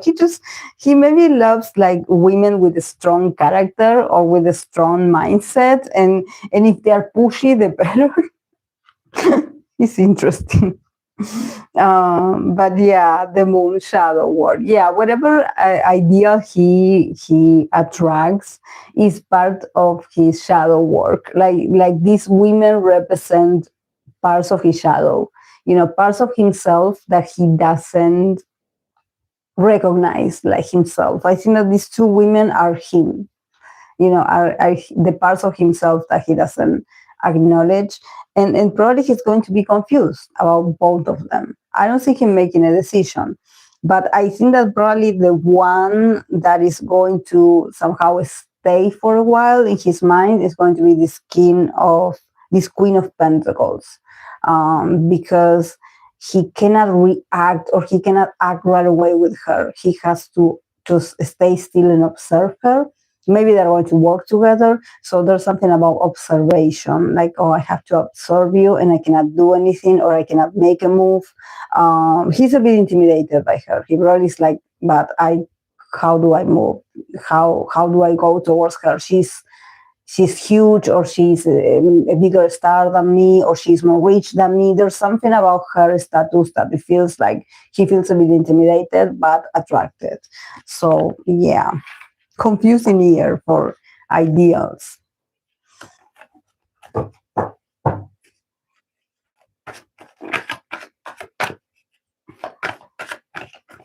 Hey Samara, hey Yashoda.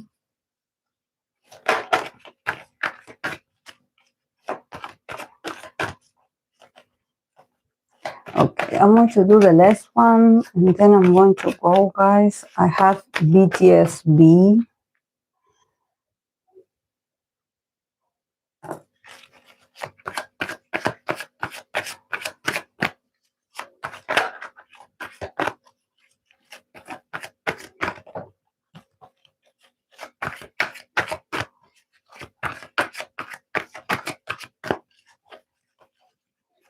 Okay. BTS B, let's see his ideal romantic partner for 2026. The Page of Swords today,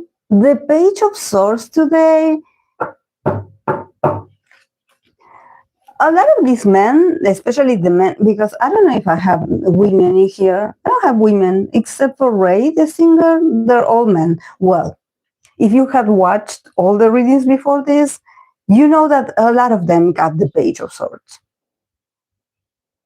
So their ideal, basically, it's someone that calls them out, is someone very opinionated, it's someone very sharp, it's someone that is very honest in communication. It's like, okay, yeah, this is how I feel about you. Yeah, like, yeah, if I have something to say, I will text you, I will call you. I don't care if you're busy. I don't care. Just like, I will tell you like it is. And I think that they probably love women that are impulsive, because the page, it's very impulsive, like, I have something to say. And I don't care if it's the middle of the night, and I don't care if where you are it's like 3 a.m. You are going to listen to me, or I'm going to send you an email that is like this long. It feels like this. It feels like urgent. It feels like impulsive. Like, I don't think before I type. I just go with my guts and instincts, and I have something to say, and I will say it. And I think that they probably love that. You probably love that. They probably are a culture that messages, or it's more important than actually being together physically. Probably because the Page of Swords is today was in a lot of people readings, not so much of the other. Okay, for BTS Day, we have the Lovers, we have the Seven of Pentacles, we have the Page of Swords, and we have the Ace of Pentacles. And we have the Empress, Receive. So yeah, I think that he feels, he feels very abundant. I think that when I read Forte, I said that this year was going to be his year, in the sense that, he's feeling very blessed. He's feeling very abundant. He's feeling like he's receiving love, attention. He's so positive. He's feeling so good about himself. So, I think that he's just embracing that maybe he feels like he's looking his best, or that his style has improved, or that he himself, as an artist has improved. So he's like, I'm so happy. I'm so amazing. He's so vibrant, and I think that he's like, I deserve love. I deserve attention. I deserve, I deserve to. Um,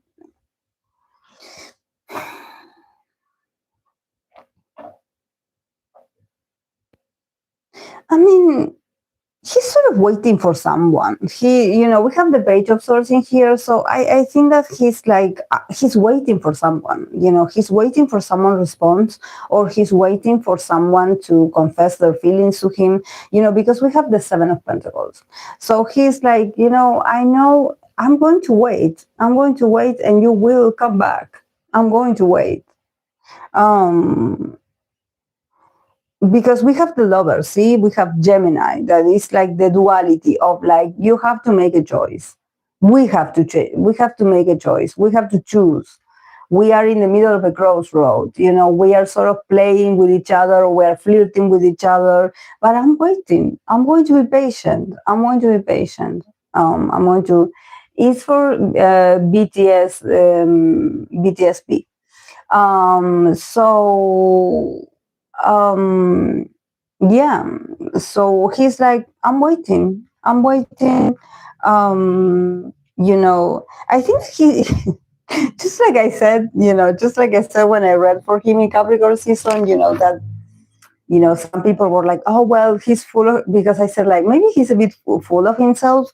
He's a bit much, like, enjoying it very much. And people were like, well, he, like, as if I said it offensively, like, in an offensive way. No, I just feel like he really is, like, being patient. He's like, he's been stubborn, but he's like, I will wait. I will wait. But the Page of Swords, um, the Page of Swords with the Ace, he's waiting for this person. He's waiting for this person to talk to him back, or to send him a message. And I think that he will be successful. I think that if this person is like sort of like ghosting him, or is like not talking to him, she will break the silence. She will break the silence, definitely. Definitely. So yes,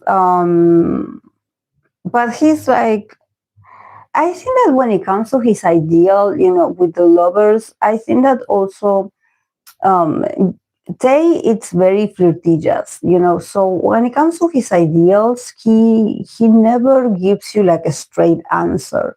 He never gives you like a straight answer. He's very flirtatious. He's very like, playing with people's expectations, or playing with people that are interested in him. But in the sense of like, I'm young, I'm beautiful, I'm successful, I'm enjoying myself, I think that emotionally, there's no, like, he's not like, I don't see feelings, it's more about probably attraction, it's more about like, it's a bit of a game. It's a bit of, I have a lot of pentacles in here. So it's all about willpower. It's all about like, okay, who gives in? It's all about like, I will be patient and I will get my reward. He's waiting for someone to break the silence, or he's waiting for someone to reach out to him. And for him, this is like a personal victory. There's no pride in here, but also there's something about like, actions for him matter. So I think that if there's someone like reaching out, he is so he's happy about this. He's patient. There's something about his nature being like, I will wait. I will wait what I have to wait for this person. Um, because I think that there's familiarity. Maybe he knows them, so he's like, I know eventually, they're going to talk to me or they're going to reach out. But also he feels, with the Empress, he's like open to receive the love. It's like, I have been doing my work. I have been working on myself, or I have been doing all these things so you can notice me.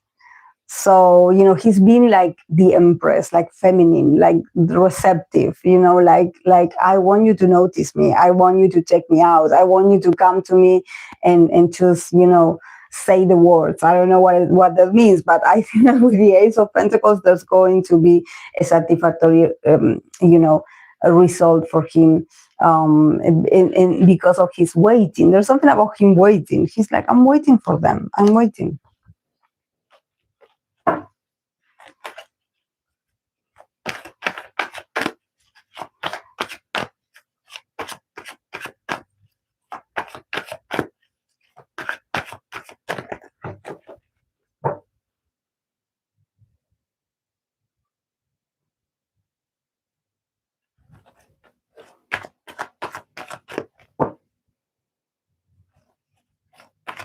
In China, people use WeChat.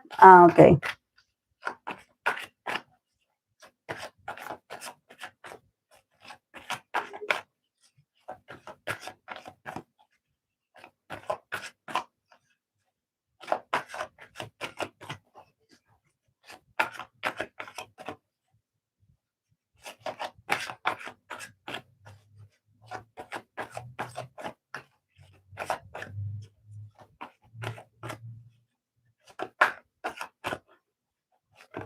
Dracula, I didn't know how it's called, but I knew that it's like a messenger app. I was like, what is it called? I use WhatsApp, but I don't know about other parts of the world.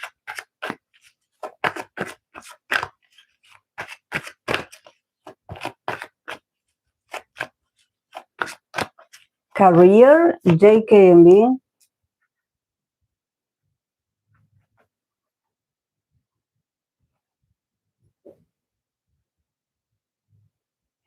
Yeah, romance in 2026, I will do for BTS members next Wednesday.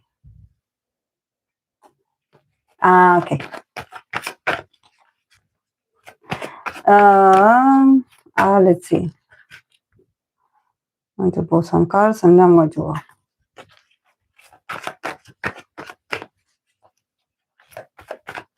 Yeah, I'm going to start with BTS and then, I'm going to create a poll. People can recommend me another group. But yes, it's going to be like a whole live stream for, probably I'm going to use the most of April to do the Wednesdays for romance for certain groups.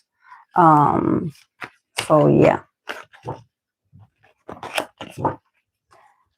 So I remember last year I did the same. I started with BTS on June, and then I believe I did for Shiny, and I did for GOT7, and I believe I did for EXO. I don't remember or Stray Kids. I don't remember exactly, but I'm planning to do this because I finished with the Aries idols people. I finished them already. So yeah, I'm going to do the 2026 romance.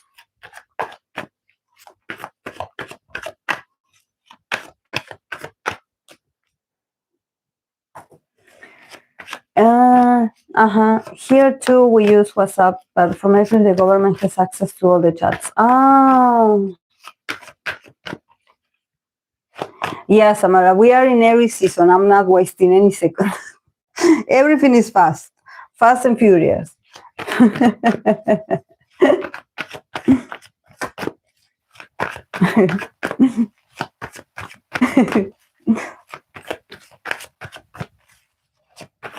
Okay, JK and B's career. Let's see their different sites and what's available for them. JK career, B's career. And we're talking solo. We are talking solo.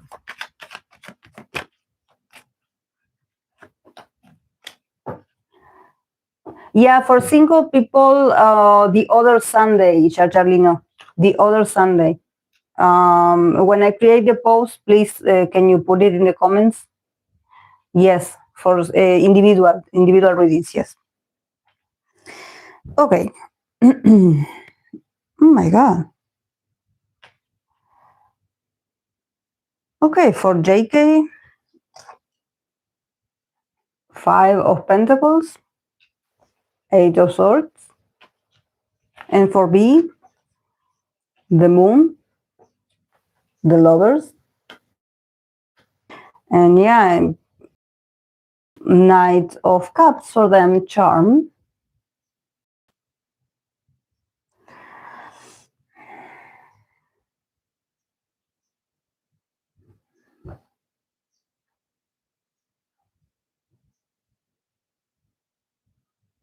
I don't see in the, if it's music, I don't see it. And honestly, I think that both of them are equally in the dark about creation. I don't know what is going on with their minds, what is going on, because, of course, 2026, we have the tours, they're going to be touring, super busy, the album, everything.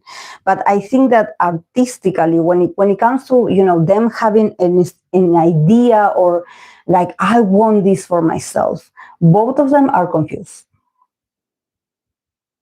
I would say JK is more limited than B, which is a lot, because we've seen that JK, he did release his solo. I think that in this moment, JK feels a bit much more lost. Not lost. I think that he feels restricted. This is why when I read for him, if you go back to the reading that I did for the ideal romantic partner, and he got, the King of Swords, there's something about the intellect of JK that somehow, maybe for a couple of years, for a couple of months, people have been trying to convince JK to not do certain things, do not say certain things, do not move like this, do not sign this, do not, and I think that mentally he feels so like restricted, because there's some don'ts, there's some like do's and don'ts that he's like, whoa, I cannot think straight, because you are confusing me. Like, what? I think that for JK, definitely he needs like a mental detox. And this is why, as I was saying, when I read for him in this ideal romantic partner, just don't talk to others, don't ask for others for advice, stand up for yourself, say what you want to say, but stand your ground, and don't let anyone, get in your mind. With the Five of Pentacles and the Eight of Swords is giving me like he's very limited. Creatively, and probably there's people in the company that they are like, this is not good enough. This idea that you have, you cannot do this. No, this is not good enough. We will not approve this. We don't have the budget for this. No, we don't have this for you. So there's also lack of resources for a potential JK, release, I would say. And it's not because he doesn't want to or he doesn't have it. It's because he's not allowed. There's something about them being like, not now. Or maybe he presents something, it's like they throw his self-esteem to the window. They throw it away. They're like, no, this is not good enough. He's feeling very, he's losing, orientation. Like he doesn't know, like, what, like, but I used to be good, and now you guys are like telling me to wait, and no, this is not good enough, move. And he's like, okay, making him feel like what he has is not good enough. or delaying. Maybe he has something saved. They are like, no, we have to review this. You will have to wait, or you will have to wait for us. We don't give you permission to do this. Very restricted. But also from a place of like, we are making you feel inferior. Like what you're showing us is inferior. This will not do good. So it's very sad because I think that he's very excited about creating. It is about music, I believe. I think that for individual appearances, I will expand on this later because I do see it. But I think that for creation, music, album, individual albums, is very in the dark for them, especially this year. For B, the moon and the lovers. I think that for B is not that there's someone that is telling him not to do something. Actually, he doesn't care. It's been a while, it's been a while since he doesn't listen to the company. So he's like, yeah, well, if I don't release something, it's because I'm not sure of what I want to do, But at the same time, with the lovers, he's been playful with this confusion that he has.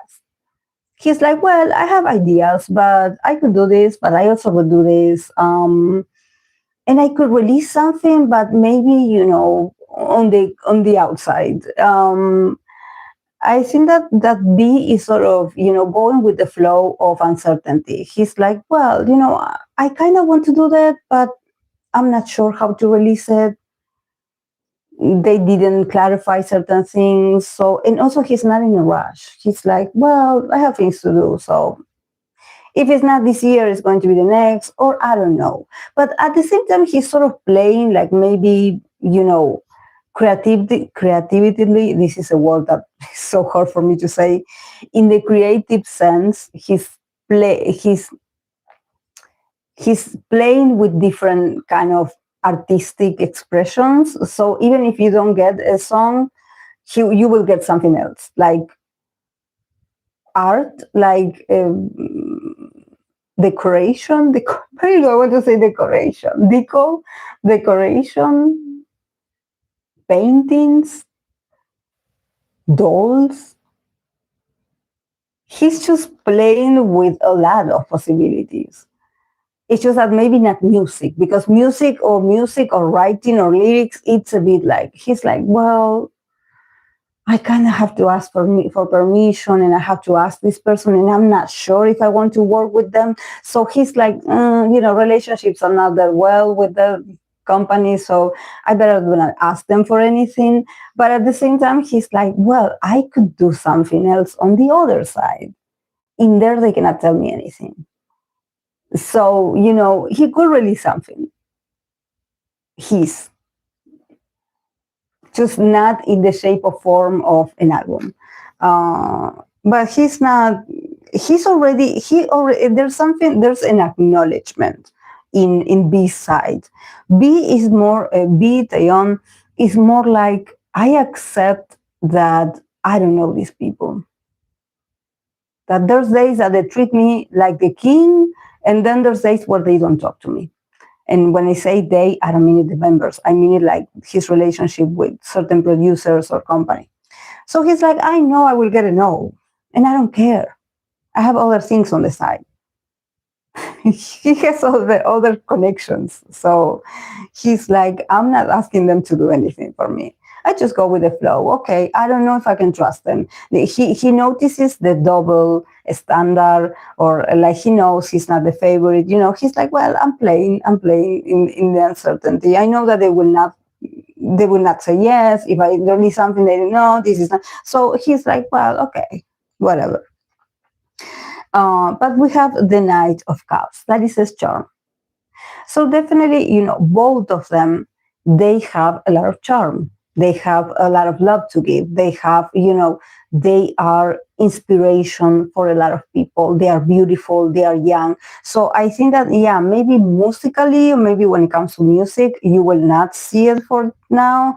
But there's something with them using their image, or using their personalities, or their maybe being invited to certain events or certain, them showing themselves, like looking beautiful or being flirtatious with people on camera, like just being seductive, being seductive. There's a lot of charm in JK and B. I think that they will use more their image or their influence to seduce people, keep winning people's hearts, instead of like, okay, here, my album. But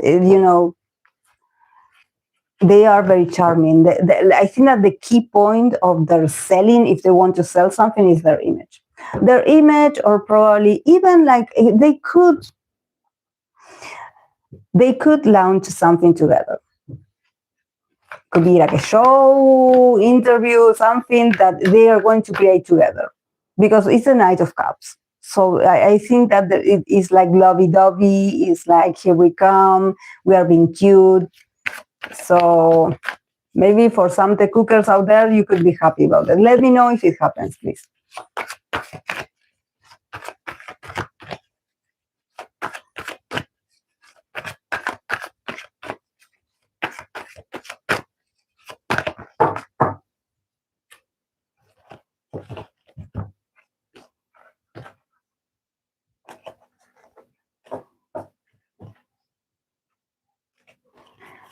Okay, I'm going to go. Thank God it didn't rain. That that when I started the live stream, it was something was falling on the roof. It felt like rocks.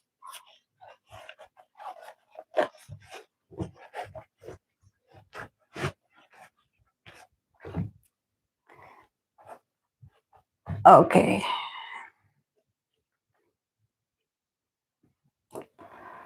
Okay, guys. Thank you for joining. Thank you for the recommendations. This was great. Hope you have a lovely Sunday. Sunday is today.